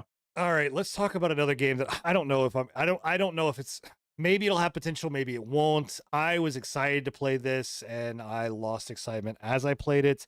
But I'd love to know your thoughts on it. This is Aloft. Aloft. Yeah, this is one that I was a little weird about, because like, so if you know, there was a game that came out or that was coming out that was called Worlds Adrift.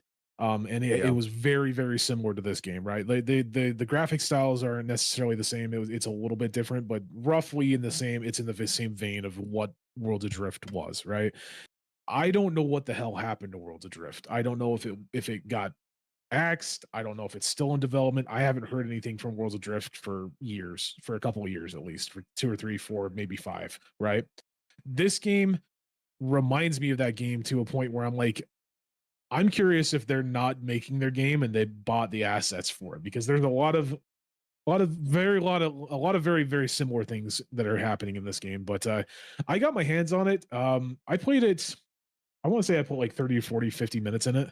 Kind of got to a point where I was able to like, go to different islands. I got my my wings, so I was able to go to different islands. I have not yet made a floating island yet. I don't know how you do that. I'm assuming that you got to put a You- little bit more time into so- it and find the little knowledge stones. There's little knowledge stones that you find that are Yeah. kind of like scattered around that give you like crafting knowledge essentially. You go around and you'll learn, you look at things and learn it. You can you find the knowledge stones, and then you basically will build a house that you will put a rudder, or that you'll build a house on an island, put a rudder on the back of an island, and that's how you navigate that island to where you want to go, so that you can keep your home base with you.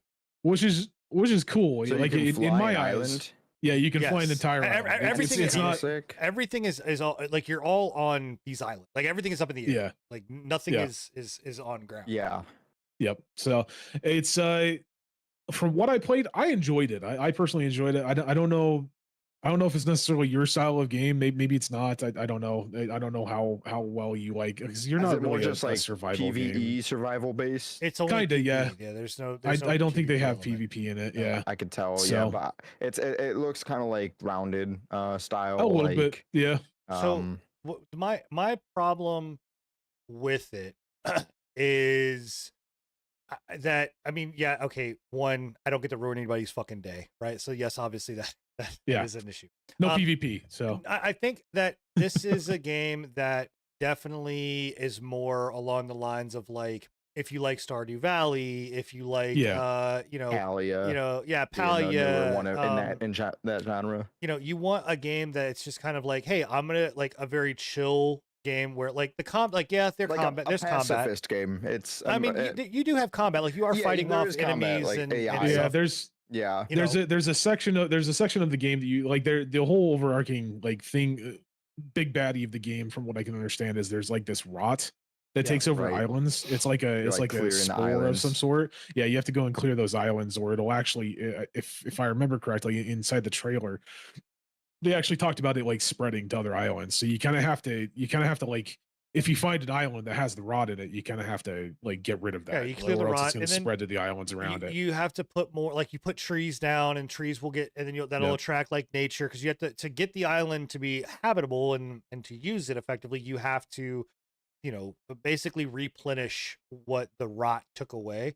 Again, cool Yeah. concept. I'm not saying it's a bad game. I just was wanting something different out of it than what I like. I went in, I played it, I was like, cool, I get it, like I understand it, but this is not something that's going to continuously keep me driving back to want to keep necessarily playing it. But again, this is not my style. I just don't of think game. it's your style of Right. game. Yeah, Yeah. because this Yeah. to me, if they can get like certain aspects to it, like if they do have aspects to it that's like Stardew Valley, where you can like lay down a farm where you can take care of. I know they have animals, like you can find animals on other I have islands. husbandry and stuff.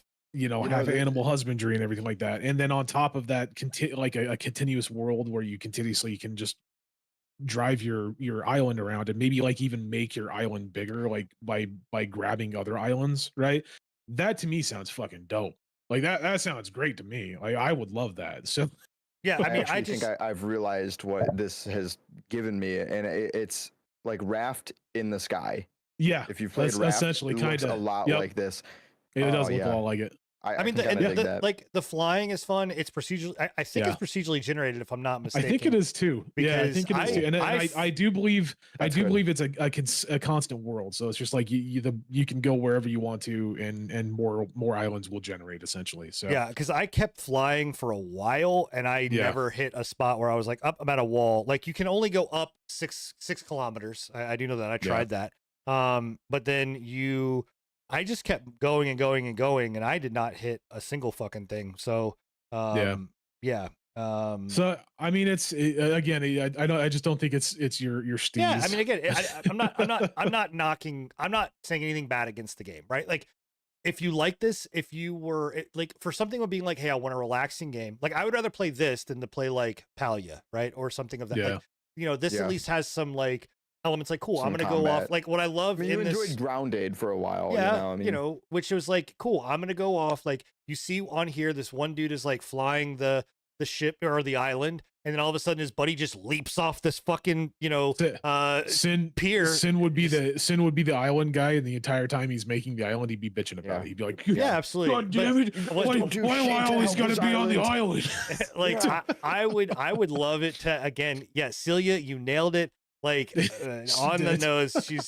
They basically said, so what I'm getting at is that Sin is the guy who stomps on a newbie and always on PvP games and makes them delete the game. It doesn't even have to be always on. I did it in Fallout 76. I'm pretty sure that those fuckers in Fallout 76 uninstalled that game or switched servers. They went somewhere else. But yeah, no, my immediate reaction to this is like, yo, give me PvP.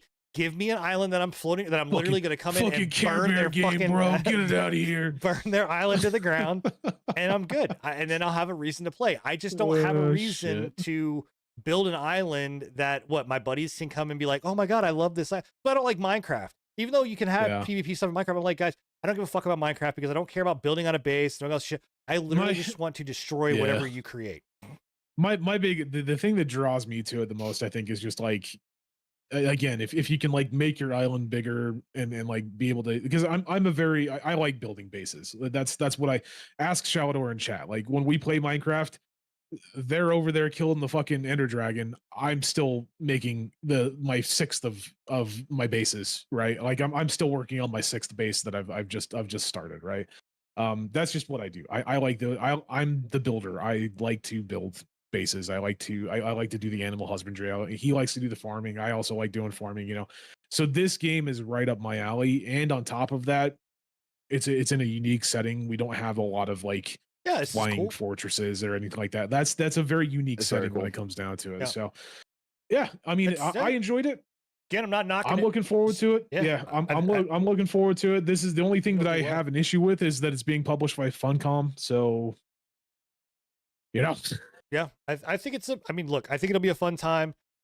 I hope it does well. I hope Funcom does treat it well because I hope so too. Funcom created or destroyed one of the games that I really used to love. Yeah. So that's made by Astrolab Interactive Inc. and it's published by Funcom. Yep. So. And it is scheduled to be Q3 of this year. You can Q3 of 2024. The demo. So, and it is a online multiplayer demo. Right now. So, cool. All right. Well, that is all of the games that we've been playing. I actually have two more, but I am not going to talk about them because we will wait until next week to talk about those two. They're not new games. Thank you, Sid. They're not new games. They're actually older games. And one of which I will absolutely am going to get fucking railed for even installing onto my system. And we will, if you want to hear that, you just come back next week to hear it has dungeons. What that game is. Don't give it away. Don't give it away. They'll know if they're true viewers. True viewers, they'll know. So I am going to get completely blasted. That one. It's coming. But yeah, all right. Let's talk about the news. So on top of obviously Summer Games Fest and the Xbox Showcase and all that kind of stuff, PC Game Show, Ubisoft had their Ubisoft Forward event that happened on Monday. And I don't know, Enigma, did you get to stream this one or no? I did not. No, okay. I woke up and I had to do some stuff around the house and get a couple of things done, so I was not able to stream it. But I did watch a little bit of it, and it did seem like it was okay. Yeah, that's kind of what I heard. I watched a bit of it and listened to a bit of it at work, but the general consensus of what I've gathered is it was just a very okay. I mean, they showcased. It was. Go ahead. Sorry, go ahead. Go ahead. They showcased Outlaws, with some more gameplay, which everybody was pretty hyped about. Like the gameplay showcase was good. It actually did look pretty solid with some of the stuff they showed. It looked did. better than Starfield with some of the stuff they showed. I don't know.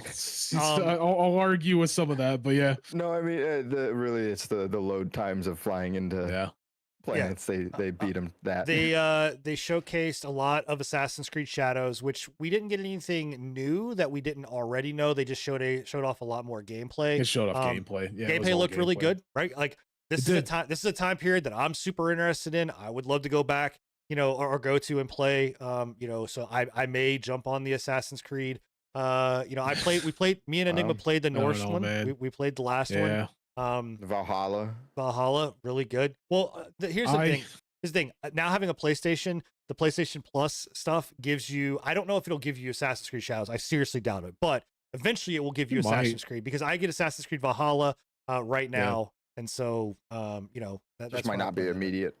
Right. Really just depends on what deal they have with Sony, really. So yeah. The other thing that they really leaned heavily into, and I don't know why they leaned so heavily into this, was Prince of Persia. So they have the current one, right? So they've dropped 3 Prince. This would be 3. They did 3 with this one, right? Yeah. And it's they like have the Prince of Persia, the side scroller one, or whatever it was, the Prince of Persia Rogue, and then they have Prince of Persia and the Sands of Time. The Sands of Time that they are remaking, right? Yeah. Which again, I'm not. Can you play the video? Yeah. Let's actually go to YouTube and we will play it from there. So this is the remake of Sands of Time, which Sands of Time, I don't know if you guys ever played it. I played it. Phenomenal game. It was phenomenal game. Yeah. One of the first Prince of Persia games that I played, and it was like my introduction into Prince of Persia, and loved it. Yeah, amazing game. I don't know why they are going to the Prince of Persia well so much. Like, it's really weird to me that they are going so heavily in Prince of Persia because there's not an. Was that it? That is literally it. Oh, that was it. That was it. It is just a teaser. It's just an announcement, a teaser. Wow. So we're gonna go back to here. Cool. Thanks, Ubisoft. Appreciate that. But they honestly, the reason why I think it is because I think they're running out of IPs to like. They've already done the treatment that they do or that Activision does with COD with Assassin's Creed, right? Assassin's Creed has a yearly fucking release pretty much these days. They've done the same thing. They've almost beat the dead horse that is Tom Clancy back into the grave, right? In my opinion, at least. So they're struggling, releasing new games in the Tom Clancy universe. And Prince of Persia just hasn't. I think it's just not been on people's minds as much, and so maybe they're trying to revive that franchise a little bit. I mean, with 2 new releases this year now, and then this. That's the only thing that I can think of is that they're trying to revive the Prince of Persia because otherwise it's literally just an IP that's quote unquote, and I know this is pun intended, gathering sand in the corner.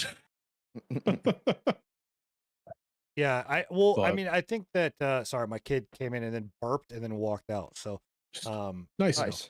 I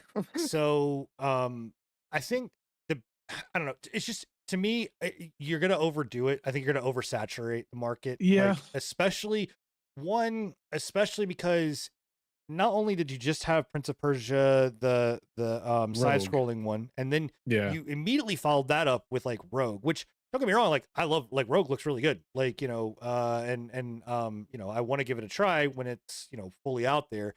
But then again to then be like, oh, by the way, we're also doing, it's just like, yo, we just got 2.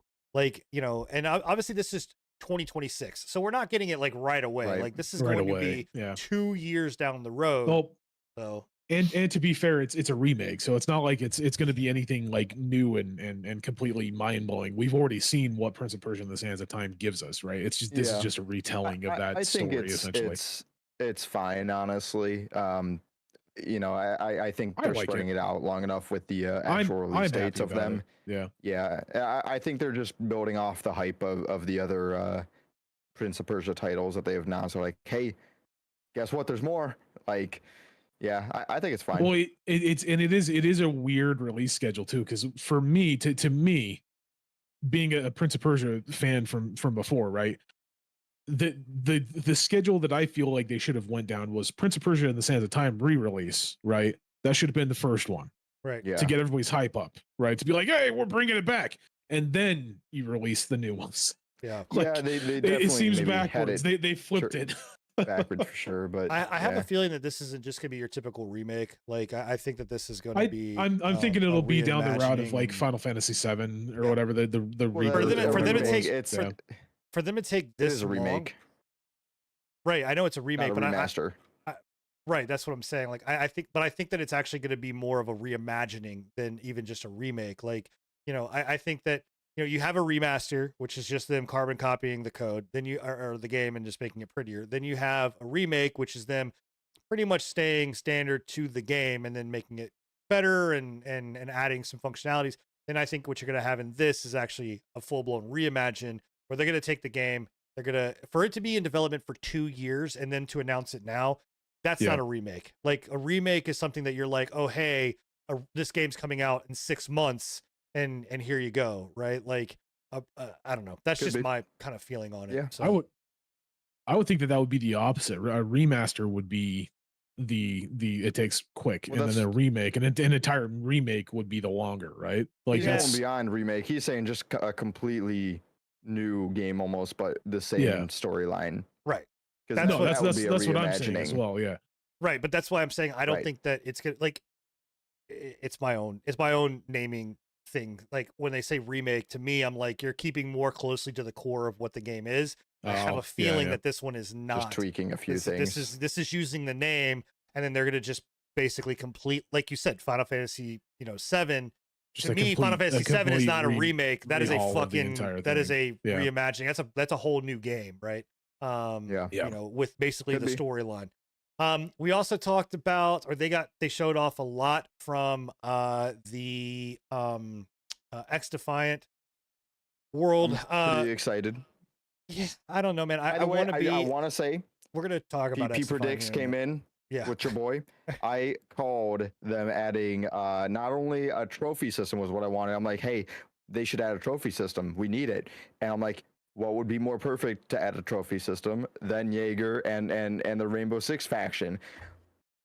Got it. We're gonna hold off on that because we're gonna talk about the new XDefiant stuff and came on there. But yeah, they showcased that. They showcased what's gonna come in season 1. I want to talk about it next after we kind of get through this.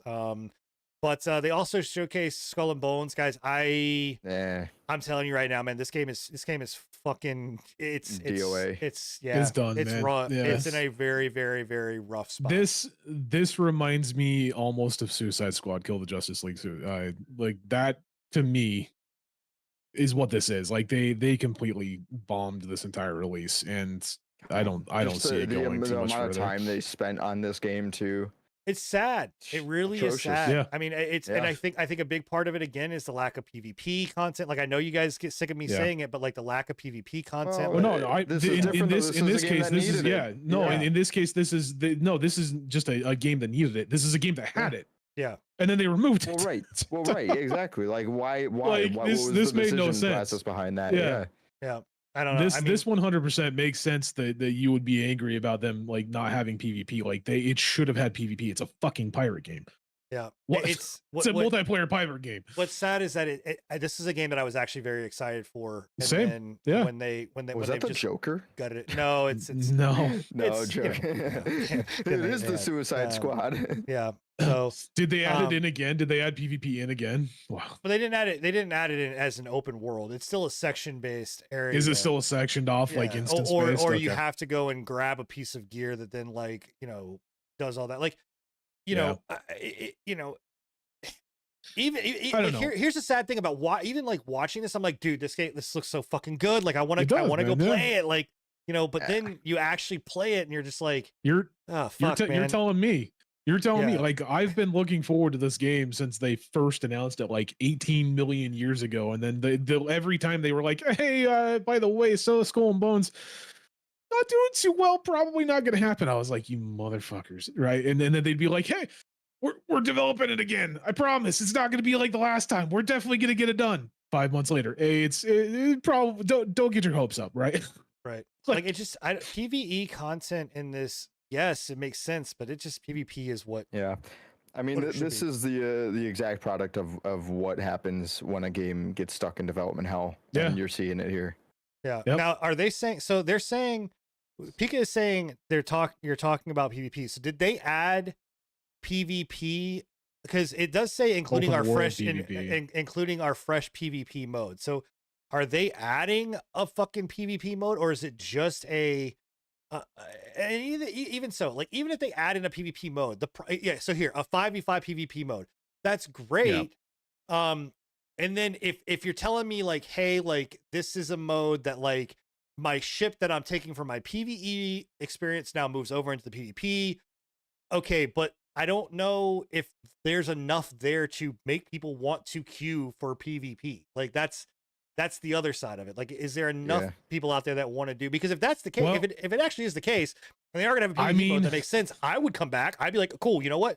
I mean, Ubisoft themselves have stated that this game is one of their most popular game releases in recent stuff that they've released. So I don't know.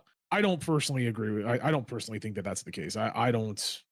I doubt. I highly doubt that there's enough of a player base for this. To successfully do that. You can't get this on Steam, right? Like this is only available. I mean, it's Ubisoft. It's only available through Ubisoft's launcher. Yeah. Yeah, no, it's only through their launcher. I was trying to see if we can get numbers for it, but I don't know. Okay. They're not gonna ever release numbers for it, but I very highly doubt that there's enough of a player base. I could be wrong. The other crazy thing about this, I don't think I am, but that they're already in season 2 and 3, right? Like they're moving into season 2 and 3, and I'm like, that made no sense to me. I'm like, you literally just released. Like what do you mean you're already in season 3? I mean, hey, you know what though? We knock a lot of fucking games for not having content. What it tells me is that is cutting room floor shit. Yeah, like that is all cutting room floor content. So I have said this multiple times in the past that this is the kind of shit that I don't like from gaming companies, especially Ubisoft. Ubisoft is terrible with this kind of shit, right? This is like artificially designed, right? This is stuff that should have probably been in the game from the get-go, and it was just pulled out of the game because they were like, we can make that season content. Right. Like there's no way that this wasn't already in the game with that. I bet they have a huge backlog of stuff too, just because of how long this game was in development. I'm sure if it, But yeah, I'm right there with you, man. I'm like, I would love to play this game. I would love to get into this game. I just like to me the continuous the continuous cancellations and pushing back of the releases, how it released, the attitude from the developers when it released, and just like the constant changes just made it so that I didn't give a shit. Like by the time that it released, I was just like, whatever. It's I'd rather not. I'd just rather not play it. You know. And this was the game they said was a quintuple A game. Yep. Yeah, I mean a quadruple A game or whatever. Either way, that'll be their next game. That'll be. I mean, look, Assassin's Creed Shadows. That'll be the quintuple A game. Here's what I'll say is if they stick, like I'll give Ubisoft shit because they deserve it, but also at the same time, what I'll say is that you look at like For Honor, you look at like Rainbow Six Siege, right? Those are two games too that did not exactly thrive at launch. Siege did a little bit. Like Siege did well, but it wasn't nearly as popular as what it is now. So did For Honor. For Honor was extremely popular on the first launch. Yeah, but it quickly became. It doesn't have the player base nearly close to what it should be in a sense of a game that's going to keep. I mean, it's keep getting updates like game, it is. So, but it's getting updates constantly. Maybe they can fit. Maybe this is something where they're like, hey, like this is going to be something that we're going to stick with. I hope so. I hope that they can get this game to where it needs to be. I don't know, but I would love for it to. I think that I'm personally of the mind that like Scruffy said, there's probably a lot of backlog with how long this thing has been in development, and once we get to the end of that backlog, that'll probably be the end of it. Yeah. Well, that's just that's just my look forward into the future with how they've handled the game so far, the game release so far. But I hope I'm wrong, because if they pull a No Man's Sky, I'll gladly go back to this game. I'll gladly play this game. It's right up my alley. I love the Black Flag sailing, and that's basically all this game is. Aren't you so tired of that though? Of these games just launching in shit states for them to have to build. I am extremely tired of it. Yes, build back a community and myself and Shalador have been saying it for years now. Where we're just I'm just tired of games that release. We're in such a shitty state of games. Like these past years have been so tough. And it's not even just that. As far as like games that are, they release in a shitty state, but also with games that just they don't have the holding and staying power to keep you interested. Like literally the reason that I am going back to playing these two other games, that we'll talk about next week, show up next week's show 127, is because I am literally like needing. I mean, I'm just like dying of thirst for a game that is going to hold my attention for more than fucking 5 seconds. Like, don't get me wrong, loving, you know, body cam, but I can only play it for so long, right? Gray Zone, same thing. Like, I love Gray Zone. I'm only able to play it for so long, and I'm just kind of like, I need something that's going to keep me fucking pushing to that next level. And I'm sick and tired of it being, oh, well, fucking a new COD skin came out, so play that, or a new battle pass came out, so grind out the battle pass. Like, that's not enjoyable. Like, I want the loop to be there and actually be something, you know, fun to do. So I don't know. Yeah, it sucks. You know, right now. I agree. We just need our WildStar back. We do. We did get to. We talked about Prince of Persia. They also showed a new update for the Lost of Crown. That's getting, which is the other Prince of Persia game that released. It's getting a new DLC as well in September, and then an update for the Rogue is also getting a free update called Temple of Fire. To me, I don't like how they're calling this a free update, because I'm like, dude, the game's in early access. It's not technically out yet. Like, why is it getting a free fucking update? Like, no shit, it should be free. You know, kind of thing. Yeah, that's kind of funny. That's Ubisoft's quote unquote quotations. You know, they're quadruple A games. You know, this is a free update for a game that technically isn't actually released for you guys. Yeah. Thank us. If you like Avatar, which I heard was good, but you can. I heard that was really good. It's also just Far Cry. You can go play Avatar. They're getting a story expansion for that one, so that's kind of cool. But again, and this is so odd, because like we said, we're living in a world where we're like, hey, you got to come out with more content for your game. But then we also chastise the game for being like, oh, you just had the game just released, you're already dropping content. The problem with that, I think what we're saying there is that you're dropping content that is absolutely cutting room floor content. That's the thing. Is like, I'm asking for more content from games that have been released for a significant amount of time, and the content that they are dropping are like patch notes, right? Or like they're adding in like one cosmetic, right?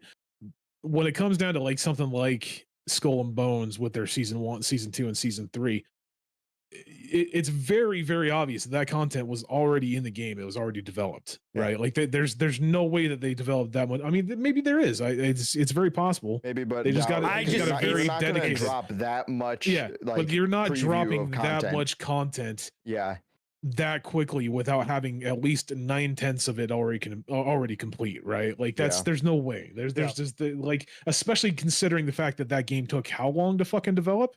Right, 10 years. No fucking way. No fucking way, dude. Yeah. The Crew Motorfest got an update on the final season. I was gonna say, because I thought this game was being not shut down, but ceased development, and no. this is it. Nope. No, this is the second year. They teased. So they're still going after this. They teased year 2. Yeah, the Crew is a different game than the Crew Motorfest. The Crew is actually extremely popular, honestly. I didn't know there was 2 different crews. There's a different, there's the Crew and then the Crew Motorfest. That's this one. This is moving into their second season, and yes, the Crew is actually extremely popular. Okay. So that's getting on. And the big news that I think dropped that everybody was super stoked about. Well, maybe not everybody, but people were super stoked about is a new Anno game. I liked Anno. I like Anno. I've watched a lot of Anno. I want to play Anno. I just never had the balls to actually do it. But this Anno, Pax Romana, is coming out. People were kind of losing their shit with it. So I'm excited for. I thought it looked really good. Yeah. So, all right, let's talk about XDefiant. I want to, because, man, I don't know how I want to feel about this. When the game launched, I had a lot of fun with it. And I know Scruffy, you're still having fun with it. I know Pika, I think Pika's on the fence back and forth with it. And then you have, I know the guys that you play with, like Rox and all that kind of stuff, are enjoying it as well. I give 0 fucks. My thing with this game, is that it could be so much fun, but like, the fact that they've not fixed the sniper, that they're waiting so long to fix the sniper, and then also like things that need to be addressed right out of the gate, which is like netcode problems, all that kind of stuff. It's taking to me, that's long. the biggest issue. Like, they're doing decent on content and whatnot, but the actual functionality of the game is where they should be focusing right now, and they are, yeah, like you said, they're taking too long. What I will say about the snipers, they haven't necessarily fixed it, at least to like I'm sure your liking and a few others, mine included. They have added bullet flinch now, like more severe bullet flinch. But other than like the damage numbers on snipers, they are still roughly, I think they're untouched. So they're still one shots to like the chest and up. Snipers and all shooters are such a hard thing to balance. It's been such a problem for many years. Even in COD, it's there. So I don't know. You want to know how you the bullet balance it? flinches. Good. You're gonna say take them out? No, you make a mode. Like if you want to play fucking snipers, you do shotguns and snipers, and you make a mode, and that's all you do. Like you want to make all these kids happy, I don't know. all these people happy that want to run around with a fucking sniper. That's not gonna make them happy. Right? I don't give a shit. The... That's fine. That's not. Yeah.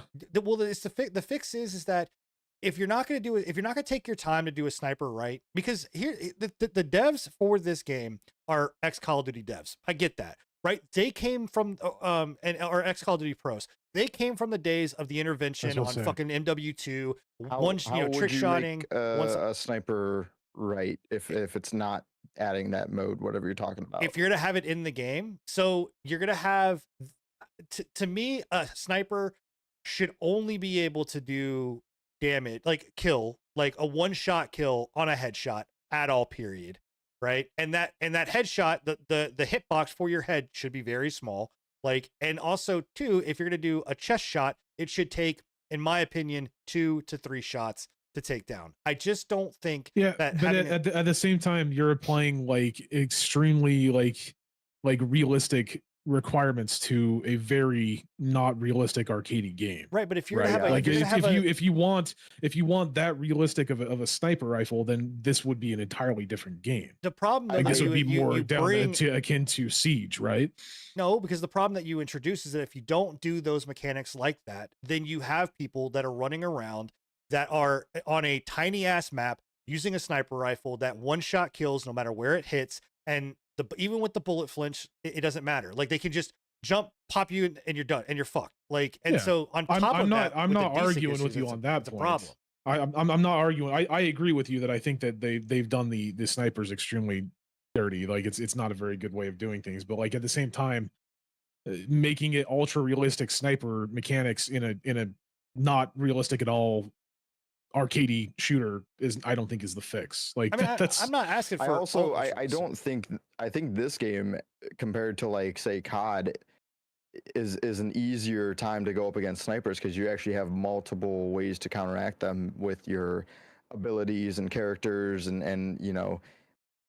I don't know if that's true, man. I mean, you don't get that. Like your ability cooldown is pretty low, and it's not like, or it's still pretty high. I mean, like, I say you have a better chance than COD at least. Yeah, like Celia's saying in chat, I think that Halo Sniper does it well. Like it's a one shot headshot, 2-shot body shot. Like that's not crazy to ask for in a game where a sniper should be a fucking farther shot. Like the purpose of a sniper in any game is you're wanting to stand back and pop shots. Like that is the point of a sniper. Like, and yeah, if you're super good, you can headshot, like run around. Like, don't get me wrong. Like I had no scope headshots on Halo all day long, but you have literally half of the people in the game, if not more, are running around with snipers. I will say, I do agree that the meter of like where the one shot should be in play should be just the head or just a little under. I think it's too severe of like, the chest and stomach is still considered like a one shot. I think the it could be a little higher up. Is too large. Yeah. I'll agree to you there. I also think it might depend on the sniper. You know, and I think there is some factor in play with like the Mosin. I don't know, the M88 isn't a one shot if it's like upper chest. If it's like hitting the stomach, it's a 2-shot. But the TAC being a heavier caliber sniper is a one shot in like the upper chest. So I think per sniper it could be balanced a little better. I could see I don't that. know. Yeah, I don't like know. if you're running around like a low caliber like DMR or something like that, Yeah, it's like not necessarily like their a marksman shot like rifles that, will but one shot you in the head unless you you know, like the semiotic ones, but like they're 2 to 3 shots in the chest still. So I don't know. I think it's just I might not see it as much. I know there is a lot of people are complaining about it, but like I don't have that terrible of a time going up against him. Like I said, I utilize a bunch of my abilities and you know, ways to get around it and fight back, even if it's not me pulling out a sniper. Yeah, I don't know. Whenever you load into a match, man, you see, 70% nothing of but the glints. room is it's just all snipers. I Like it's Just a sniper glints as far really as the don't eye see it can too see. much. I don't know, I've man. played a I mean, lot. dude, me and Pika I've literally seen it, loaded yeah. into match and I- match and I- match. I've and was we seen fucking nothing matches. but snipers. Like, Yeah, I've seen I was a watching couple, but Byte. I was watching Byte play earlier, and like legitimately, like he would run and just glint, glint, glint, glint, glint, glint, yeah, glint. or the kill feed is literally like sniper kill, sniper kill. Like Yeah. also too, you want to make it fair. Like, and we need to move on to some of the other stuff that they talked about. But like this, you want to make it fair. Then the reload fucking, I mean, that should be just, it should be like, cool, you're gonna kill one person, you shouldn't be able to go boom boom boom boom boom, and like, because I'm literally watching the kill feed just go 1 2 3 4 5 6, and this dude is just literally just like bup, bup, bup, bup, bup, and it's like, this dude got a triple just kill. arcade. That's arcade shooters. I mean, it's fast paced. That's not that's not arcade shooters. That is a COD. That's an old school style An arcade COD shooter. that people moved away from and actively, like, if here's my thing, I'm not alone, because if I was alone, That's they wouldn't be exactly it. changing it. Like, if I was alone in the feeling that this is a problem, they I wouldn't. mean, they're not changing changing it. They're just tweaking it. They added a they bit are. more They're flinch. actively talking about how they need to change the damage model on the sniper. Yeah, that's which a is fine. problem. You're still like, so you're still it's a- gonna it's a- have that arcade feel though with chain kills and whatnot. That's how the game is set up. it doesn't feel good. I'm gonna tell you right now, if they don't change that kind of stuff, it's not gonna last. The game won't last. It will not survive. It just won't. No, Now- I feel like it will.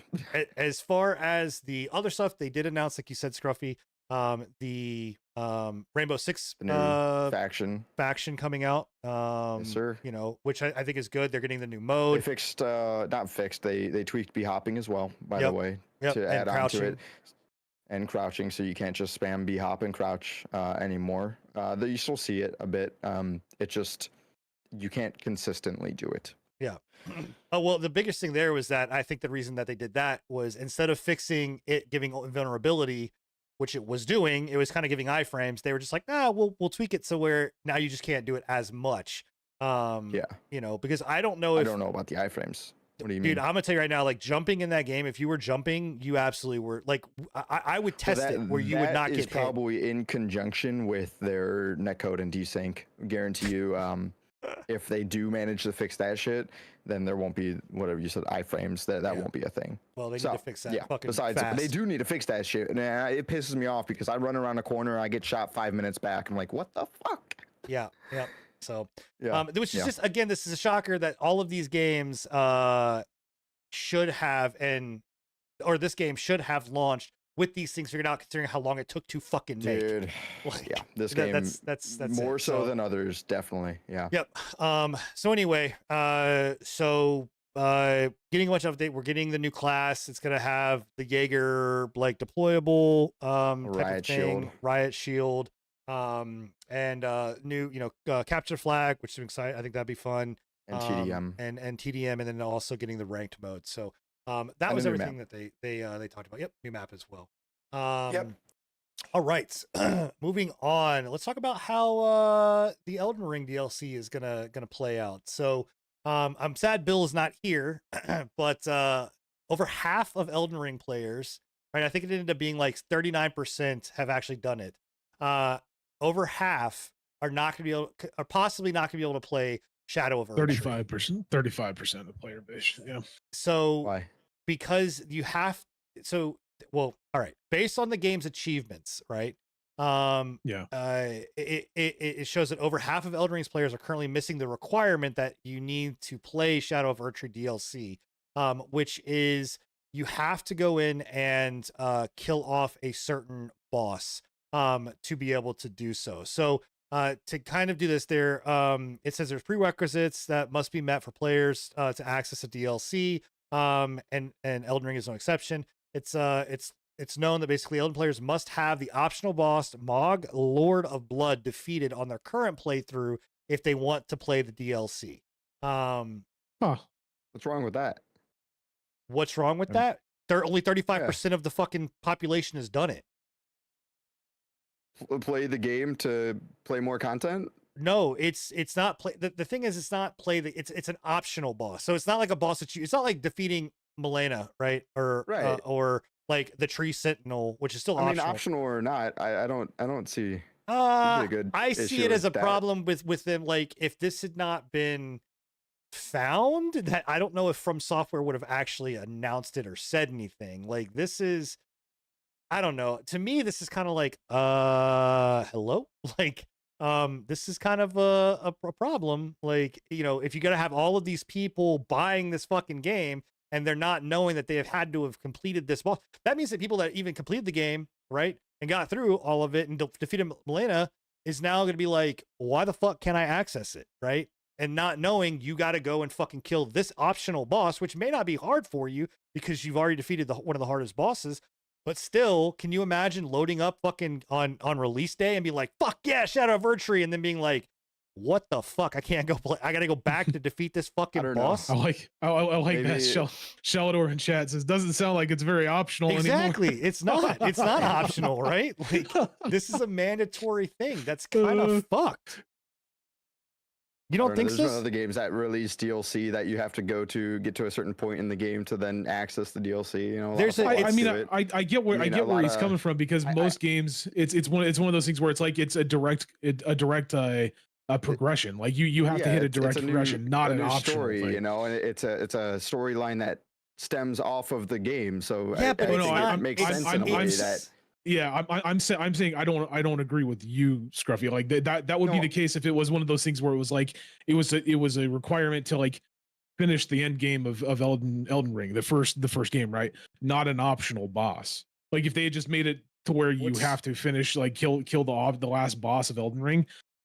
Wouldn't that be might worse? not be as big of an issue. What's the optional boss gotta matter with it? Because it's optional. It's optional. You don't have to do it.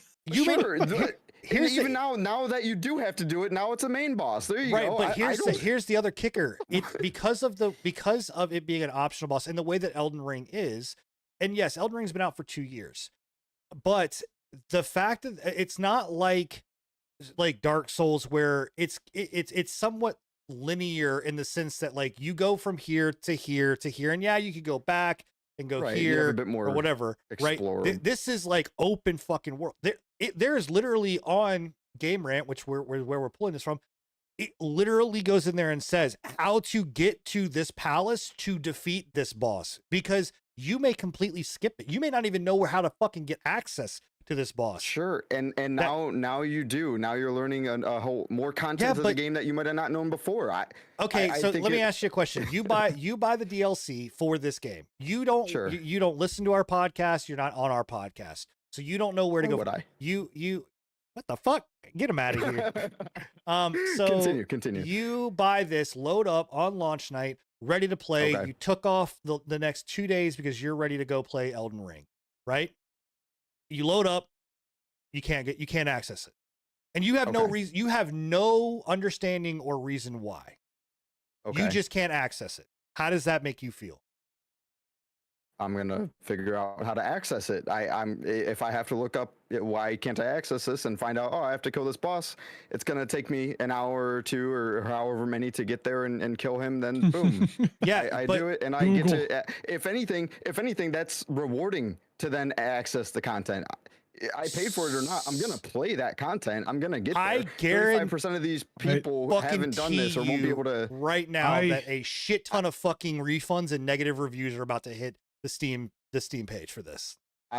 I don't know about that. I don't know. I doubt it because of how hyped this is and how This dedicated the community of Elden Ring is. This is not the really first feel game. Like this is getting way blown out of proportion here. Yeah, this is not the first game that has required some kind of like No. archaic thing to unlock such a thing. Yeah, I get don't where you're coming understand from, what Sin. being an optional boss has to do with it either. I get where you're coming from, Sin, but I also get where Scruffy is coming from. Like it's you're almost stating that like you're expecting the player base to be too stupid to go on Google and be like, hey, how do I unlock it? No, I'm not expecting the player base to be too stupid, but I'm also the faulting a game too, developer for fucking going out there and creating a DLC that cannot be accessed except unless you go and take an optional boss that is now the main boss. Wait. You're faulting a game developer for making a DLC that in order to obtain the DLC and start playing the DLC, they have to enrich your experience for the previous game? No, by forcing you to go and defeat this other... Like, I get saying you have to defeat Malenia. 100%. That makes sense to me. Like, I that is a main end boss. That is the main goal to go and get accomplished. But to then say, that's not the real goal. You need to go kill this optional boss. But they're not going to tell you that. It's not going to, like, we don't know yet, but if there is not some pop-up that says, hey, you got to defeat this boss before you access this, right? And maybe even say, hey, go to here to go do it, right? If there's not something that tells the player that right out of the gate before you purchase it, that's fucking bullshit. Like, we don't even know that yet. No, but I still think either way, it's still bullshit. Like, it's still not cool to have a fucking DLC that's I think you and a lot of people are overthinking this and making a little bit more of an issue out of it than it actually is. It's literally one boss. Souls-likes are known and notorious for being hard games, and you have to top certain bosses not to progress. And that's coming from somebody that I am this person, right? I am this person that hasn't the 35% of people that haven't done that. I haven't done any of that, and I'm okay with it. Yeah, I think that if you want to play that DLC, you're gonna go beat this optional boss. Now, right? I think. Yeah, but you don't. You again are talking about you guys are so much like you know what they need to do. You know what they need to do. Just listen to our podcast. Hey, no, people that want to play the Elden Ring DLC, you have to kill an optional boss. Go to Game Rant. If this and was you can figure out how to do that. Other developer with any other game, we would be running them into the ground. No, because we wouldn't. You would. No, they do it too. Yes, they do. I literally gave you an example of how Fallout all do it. You have to get Far Harbor. I had to go all the way to the top right of the map and explore and start a side quest to get to that new island, or Fallout New Vegas. The Lonesome Road DLC. I had to go all the way to the Rapture or the ravine or whatever. So many RPGs do this. This is nothing new. I'm not saying it's nothing new to require you do something within the game. I'm saying that it is a shit way to say that you have to defeat an optional fucking piece of content. Why does it matter if it's because only 37 fucking % of people have done it. Well, now, like it's not like it's not. Now that's going to change to over 37% because now they know that they have to do it. If anything, it just gives them more content to do whether or not they know about it or not. That is such a shit way to fucking think about that. That is such a shit way to be like, oh, we're gonna gatekeep. Like, I get it, you're getting to play the other content, and I would say like, hey, like if you're sitting there saying that like 80% have completed it and there's only 20% that has, then yeah, you know what? This is a section that the game is that kind of leads you. There's only 30 fucking percent that have done it. Wait. So they're gatekeeping. They're gatekeeping it because they're expecting you to finish an optional boss. Of their game. Again. Only 37% of the population on Steam has only completed it. I don't care about the statistics anymore. People are gonna go and do this no matter what. Yeah, I don't get it. Okay, all right. You know what? That's really shitty. That's like saying like you don't if you want to play Skull and Bones the new update. If you want to do whatever else, no. If you want to play Skull and Bones the new update, the new season, right? Sure. Well, you got to go and you can't play the new season. You got to go and defeat some random fucking thing way out over here. We're not going to tell you where it's at or how to get there. You just got to know that you got to go over there and defeat that thing to be able to get access into the season. So wait. We don't know if they're going to tell us or not still. It's not. So wait. Even if wait. Go ahead. And that's a multiplayer game.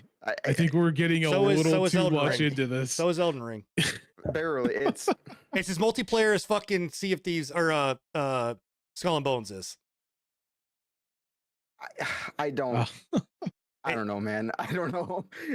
I think you're wrong here, Sin. I think you're wrong here. I really do. I think you're making too much of a deal out of this. That's that's coming from somebody that agrees with you, but also agrees with Scruffy. Like this, to me, you're making way too big of a deal out of this. And I think that this specific game rant, we'll see. A bit this specific thing right here where they're stating that 35%, that to me is just like I wouldn't even say fearmonger. I think that they're just making too much of a big of a deal out of it. Like, people are going to find out how to do it. If people want to play the DLC, they're going to go out to Google and be like, hey, how do I unlock the DLC? Oh, I need to go and unlock this specific type of, this specific optional boss that I didn't do. Cool. Easy. Done. Okay. No worries. See. We'll see. I fucking guarantee you that this game is about to this DLC is going to fucking get lambasted for this. I fucking mark my words. Steam is about to go fucking ballistic. And Steam's about to close down because I actually guarantee you right now that they will. That I mark my words. I'm going to predict the future. From Software is going to change this. They're going to backtrack on this because of the fact that they're gonna make it so that you don't have to defeat this optional boss. Maybe they'll make it so that you have to defeat Milena. Perfectly fine. It's still in-game boss. It makes sense. I guarantee they're not gonna fucking make you do this optional boss. Don't think that's the case, because I think this specific boss has to do with the DLC. I was gonna say, I imagine it's a story. It's a stem. I'm pretty sure, if I remember correctly, when we were talking about it with Bill, this specific boss has to do with. Y'all the can DLC. all sit here. All the chat can sit here and make fun of me all you want. I mark my words. Whenever this game releases, that next show, I cannot fucking wait to sit there and have you guys eat crow. I can't fucking wait. You can I'm coming after you all. I'm coming after all of you. Make him destroy an optional boss to talk to you. You can gatekeep him all you want. After all of you. All right, let's talk about Avowed. Oh my god, dude. So Avowed had some gameplay footage that they dropped. This was actually, I think, post showcase, right? They didn't. It was like 2 days after the showcase. I hadn't seen this yet. I haven't had a chance. So. I don't know why the next two videos that we showed from Xbox are going to be post show. They should have fucking been main show. Yeah. Like it makes no sense. Yeah, it really doesn't. I don't know. You guys, I know that you're not too keen on it, and from what Scruffy's saying right now, he's probably not too keen on it. I'm looking at this gameplay and I'm looking at it like, at least it's better than the last gameplay they gave us. Like, it looks better than the last gameplay they gave us. In some aspects, yeah. In some aspects, yeah. Still the main aspect. I'm by far not saying it's like innovative in any way, shape, or form, but like, I really don't feel like. You know what it looks like. Maybe I'm giving him giving him too much credit because it's the original. Man. I know we're really. I think you guys are blowing this way out of proportion. I mean, every first person game has this type of combat system. Elder Scrolls, fucking Elder Scrolls, Elder Scrolls, Elder Scrolls. Those all have the same combat. No, but man, I really was hoping that when we saw gameplay that. That melee combat was going to just feel weightier and more impactful, and it just still looks, like I said, it looks like a stunt, a stunt man in a movie, when they like go to punch something and they stop right before it, Yeah, that's what it looks like. And the only complaint that I have with at least the combat is like it just feels like there's not a whole lot of like differentials between like the animations, right? Like it's very and that's all you got, right? Like you get two animations and a heavy animation, right? So right, man. But again, like I said, at least it looks better than the previous one. Yeah. I mean, I realize that's like some aspects. You're not setting that bar very high on that first one, but because since the beginning when this game first was revealed, I really, really wanted it to be something. Yeah, so did I. But I wanted it to be better than Fallout, man. Like I was looking forward to them being like, hey. Bethesda, look what we can do. But instead they just went, hey, Bethesda, we copied you. See, I'm a little less mad anymore and less excited for Avowed, Outer Worlds, Obsidian titles since the point that I learned that most of the developers who were at Obsidian and worked on Fallout New Are Vegas no have longer since working on left. it. Yeah. So this is not that. This is no longer Obsidian is no longer the Fallout New Vegas devs they once were. They are just more RPG devs. Yeah, Yeah. I'm less excited. This game doesn't, from the original trailer that we got, like the original, like day one, Like the release cinematic. teaser, like to me had so much hope, and Yeah. this does not It has look not lived up. anything at all like what that trailer was supposed to be. I don't know, man. Like that It- trailer was like A lot like fucking Division, how fast, they- and yeah, Yeah. The Like- Division gave us such a beautiful, crafted trailer and world and everything, and then when we got the game, it was like, you know, I don't know, not saying I it's don't a know bad what game, but it's just nothing similar. this just kind of looks like another Elder Scrolls game. Like it you know, not saying that, you know, it's a bad thing. Like Elder Scrolls, people love them, but I, like Scruffy, wanted something more and something I that think really, all of us did. you Yeah. know, to really just, you know, take the cake of being like, hey, like this is what makes you really love Elder Scrolls, but we're gonna make it fucking 1,000 times better. And what we got was like, oh well, this is just another Elder Scrolls game, kind of. I don't know, just not super Yeah. impressed.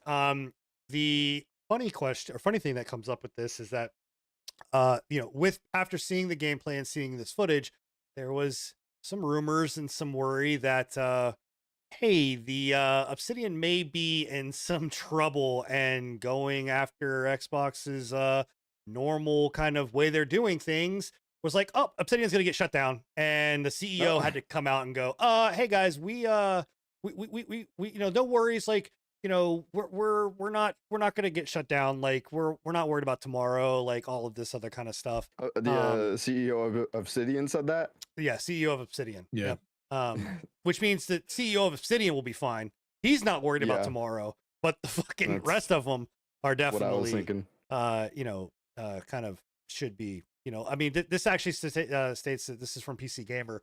But over 16,000 game devs have lost their jobs since 2023. That's fucking crazy, right? Wow, that's not a and long time at all. one of the largest cutters has been Xbox. And in January, you know, they cut 1,900 jobs from Activision and Blizzard, and in May they shut down 4 studios.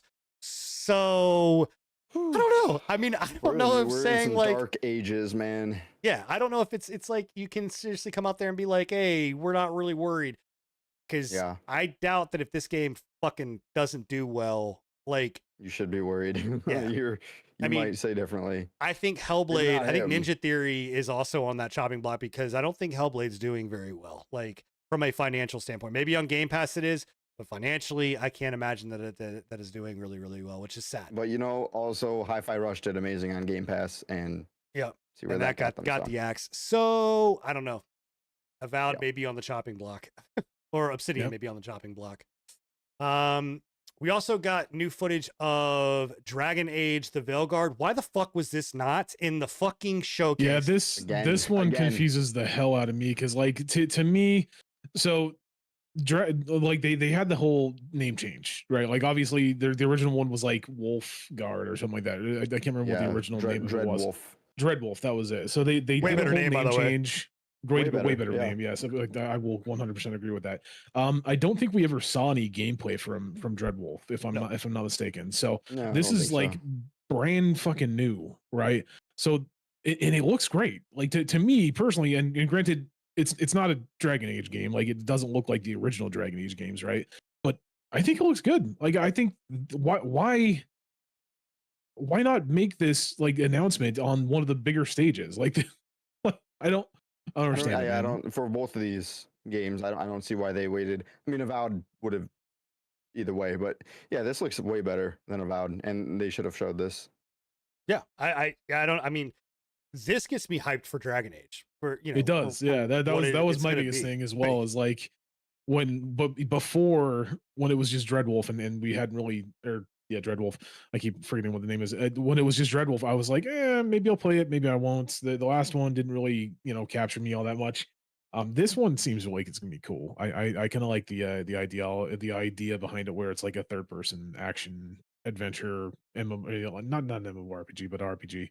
Yeah, I mean, do we know if it's multiplayer? I don't think they announced anything on it yet. I don't think they've said anything Probably about that. not. Yeah, we don't have think no none of idea. the I don't think past the ones original have ones been. were. Yeah. Yeah. I don't know. I mean, you look at the success of like Baldur's Gate, and I'm like, well, why would this maybe not be multiplayer? But I don't know. You know, I mean, again, it could. Dragon I Age mean, is it- also it- wildly successful. So it would be a really good idea to do so, but like I don't know if they'll Yeah. do it or not. Yeah. Like I don't think that this gaming developer has already really ever done anything multiplayer, have they? I don't think they have. Dragon Age, no, they did, or like not Dragon Age. Why am I not blanking on the developing Why am I team for this? blanking on it too? Who the fuck develops Dragon Age, guys, or does these games? Because they've also done Mass Effect. Why am I BioWare? BioWare. Yeah, there yes. you go. They did Mass Effect had multiplayer in it. As Yeah, well. that wasn't So, very good. actually, on the contrary, people really loved the Mass Effect Did they? multiplayer. I don't remember hearing anything good about it, but Yeah. okay, I don't- whatever. Yeah, Mass Effect 3, I believe, had multiplayer, and I believe it also had co-op. If I'm not mistaken. Oh, But anyway, did Inquisitor have it? Oh, Okay, so I didn't know maybe, that. yeah. I guess Inquisitor So- had multiplayer as well, and it was a dungeon crawl. Mabe? so Mabe? anyway, No. they should have. I don't know why they did not show this in the fucking showcase. They should have shown it in the Yeah, I don't showcase get it. than just being like, "Oh, Dragon Age Veilguard," and then that was They it. obviously had Um, it. It's only been like 2 days. It like- wasn't. I don't even think it was 2 days. I think it was like. I think they did this on the 11th. It was like it was like the day like after the- the A showcase. couple days, like right after it. No, it was 2 makes- days because this was on the Xbox showcase, and they Makes no sense, they man. did this on Monday. Don't know. Couldn't, So- yeah, it's ridiculous. All right. And then Monster Hunter Wilds had some new gameplay footage Oh. as well. And then they Oh, also announced some new changes that are happening, basically saying that we got some details. yeah, the ecosystem, how the persistent world's going to work. That even though It's- whenever you come to your base, it's still going to be kind of It is- progressing. It is confirmed to be an open world game. There's Nice. no like loading in and loading out like Monster Hunter World was. Apparently there's going to be like a system, like a camp system that you can use for like fast travel, instant fast travel. like Fallout Yeah, like 76. yeah, whatever. But better, Are hopefully. you on not on the Fallout like grind anymore? You on the bandwagon of hating it? I'm on the Hayden bandwagon. Yeah, 100%. I'm gatekeeping it now. You know what can I bipolar. say? But every game does it. Every game fucking does it. Oh, But anyways, they've so go ahead. they've announced like rolling changes in the world. Like if you use like an ability to take a rock down from a wall, that rock won't then be there always. Like it'll take a little while for that rock to reappear and everything like that. So it's gonna have like a persistent world apparently, which is How the dope. fuck does the rock get back up there? Does it crawl? You know, It just anyway. it just happens. Disney magic, I guess. I don't know. That would actually They be also- cool. What Celia is saying is, if it's a persistent, does that mean that you can make monsters go extinct? Yes, actually, yes. That they do talk about that in this. There wow. is a portion of it that says if you overhunt a certain monster, it will be harder to find those monsters for a while. So, Huh. So yes, is that a you community can. aspect thing too? I don't think it's a community aspect. I think it's majorly just it like gives your me a reason world. to fuck with but- people. Right. I'm just gonna fucking hunt Well- the monsters over and over and over until nobody has Well, access. Well, that was my question. Is like, what if I somebody don't- does that? But I don't think it's a global thing. No, I think it's just in your specific like open world. If you specifically overhunt something, it will be Yeah. harder to find those things. They did also mention Damn offline NPCs, so you can have like instead of having to do like online play, you can actually do NPCs. Like you can have like NPCs move around with you, and they'll hunt things and focus on trapping and focus So on like a everything like Dragon's that. So, Dogma style Yeah. pawn system. Cool. so Awesome. Well, good. Well, I mean, kind of cool stuff. Looking I've forward to always it. said that an MMO version of Monster Hunter should be out there. I know that there's an Eastern Well, version. It didn't do too hot. MMO. I don't think this is an MMO. No, I know. It's I'm saying online, this but is yeah. moving toward Yeah. that, which I'm very, hey, bring it to me. I just want an MMO. does Monster it have Hunter game. dungeons? I mean, I mean, it could. kind of. I mean, Maybe MMO. It could. So, all right. Well, let's talk about MMOs and New World Eternium. The new. Okay, I love how that just does not give me the thing that I want. But New World came out with their their roadmap, which people are pretty pissed about as far as how long it took them to come out with this roadmap, because it's now halfway through the year and you're just now getting this roadmap for what the rest of it's going to look like. It's definitely been a Bro, while Yeah. since the last New World content I'm dropped. I'm so tired of New World, man. Like, can they just die already? Like, Take me I to mean, where I can see. I honestly enjoy New World, so There we go. I mean, I that's don't great and everything necessarily like that, but want it I to don't think that die. I don't think that it's the game that we thought it was going to be, and I don't think that what's it called that Amazon Games has it in them to make it that game personally. But Yeah, it's whatever. definitely still rough around the edges, but it's Well, the sad thing is steadily it's been rough getting- around the edges after how many years of being out, and it Well, being it's just going released, right back like- to the way that we get games launching in shitty states, and they have to build themselves back up. I just This is don't another case, don't although see this this. one is taking a while. Yeah, I was about to say fucking I deny. just don't Like, see this being a No Man's Sky underdog story. you Like can't I don't see do this that with being MMOs. You can't MMOs No, can't have that kind of like that switch, Right. like yeah. well, that's it's- not it's true. gone. Like Final Fantasy 14 did do that. Like it Bro, did Final it did do Fantasy the under. 14 fucking nuked their completely whole re- fucking I- world and but that's- relaunched a game. Like to be- people sit yes, here and but that's say that what like I'm Final saying. Fantasy 14 fucking reinvented. Like they were like, oh, you know. I didn't say that. I'm not saying you. Yeah, I I'm just saying never there are said people out there that are just like, you know, Final Fantasy 14. Like, blah, blah. I'm like, guys, Final Fantasy 14 released in a shit state, Yeah. and then they're like, Yeah. yeah, but they made it better. No, they fucking nuked their world and left it blank for months and months and months until they launched fucking the Final Fantasy realistically. Fucking 16, 15, whatever you want to fucking really No, call it. I Like, I don't get me will wrong. agree with Enigma on that, but that is such a rare case. It is. in No, MMOs. I'm not. That I'm not yes. stating that this is going to happen with this 100%. No, Like they will no, never do no, that. they Let's won't. No. let's be real here. It's what's gonna be happening, and what's been happening is just a Yeah. progressional, consistent. Just they're updating it, and it's just gonna always be how it Yeah. is.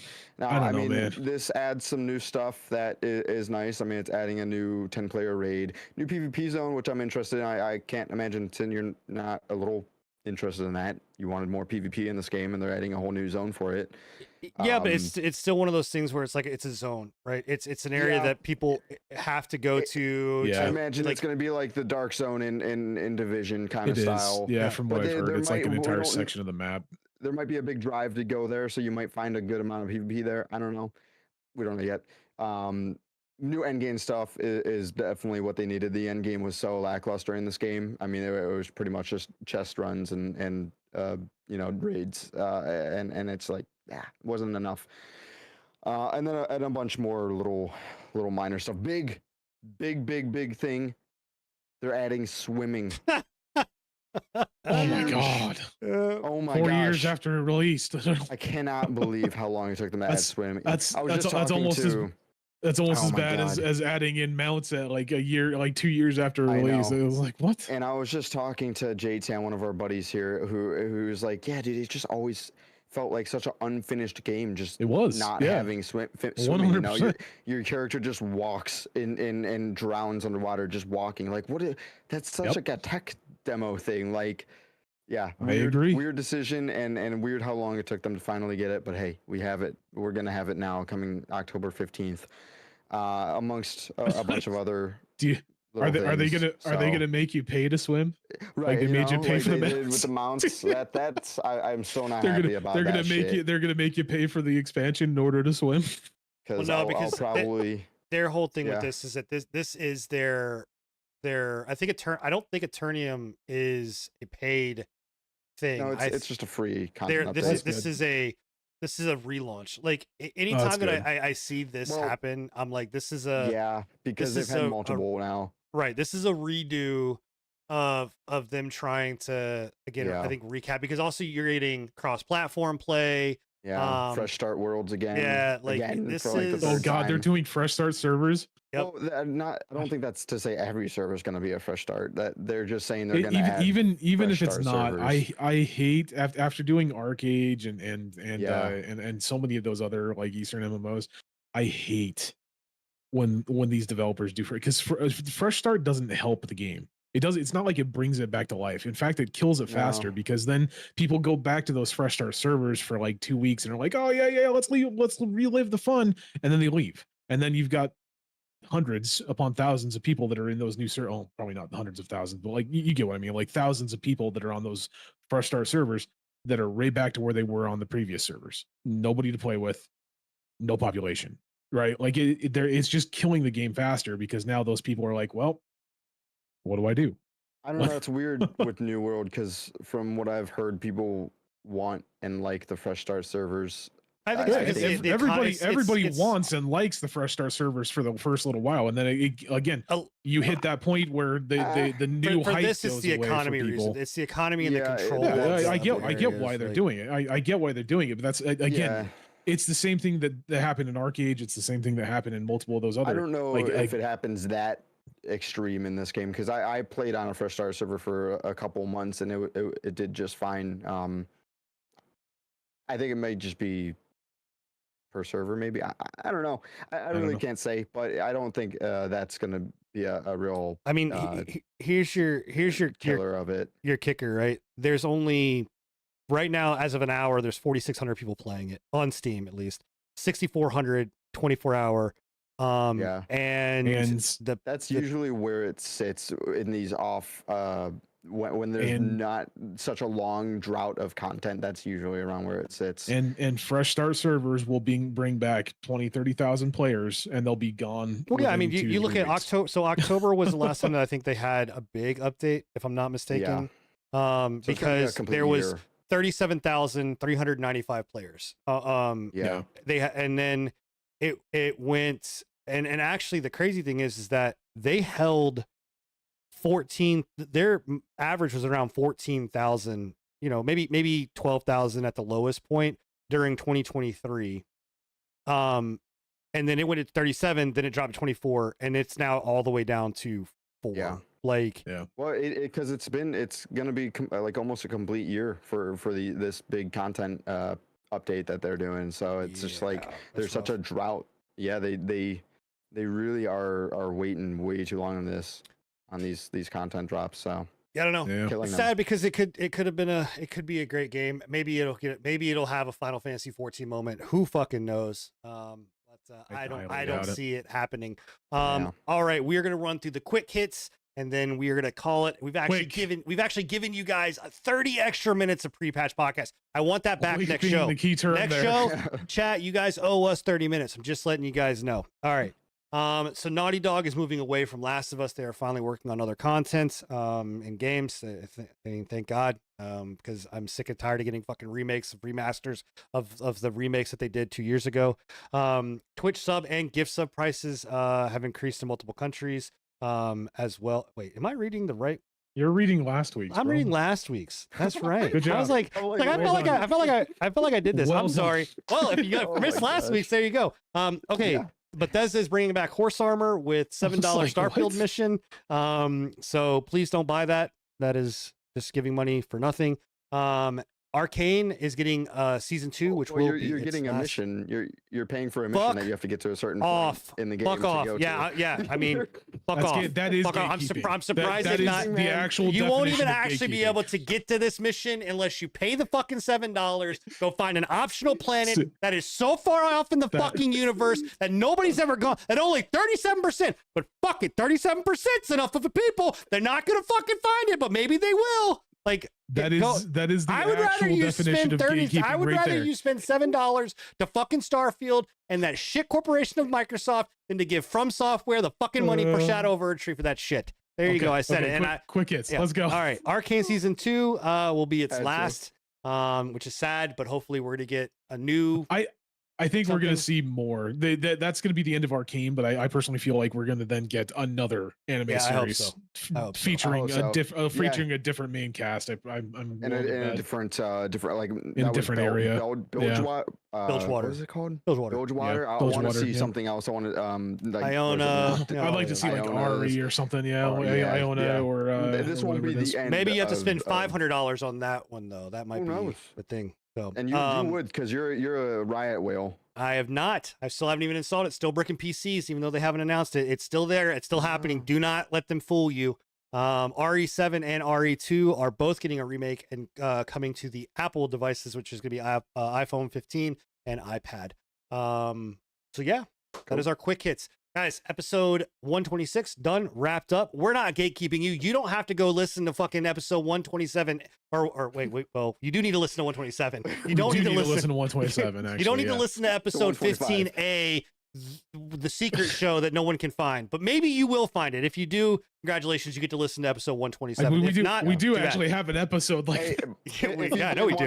Go find it. Just Google it. Yeah, go Google it. Go find Google it. it. Go find it. Or you can pay me money and I will walk you through it. Yeah. Oh god. Perfect. But that is it. We will be back next week, Thursday, at 10:30 p.m. Eastern, right here on YouTube and Twitch. If you have missed any of the other content, go check out our podcast wherever podcast apps can be found. You can also go to our Discord channel. You can go hit us up on our YouTube Shorts, TikTok, Instagram, X or Twitter, and all of our different channels. I can't say that we don't like that some of us stream, because actually Enigma's been streaming more than I have lately, which is fucking crazy. It's true. So you can go find us in all of those, and Don't also get used to it. make sure that you go give Bill a kiss on his forehead while he is dreaming of hopefully Tuck him in. the pre-patch podcast. Yep. Y'all have a wonderful, wonderful, wonderful night, and we will catch you guys next week for episode 127. We're out of here. Bye. Later. Deuces.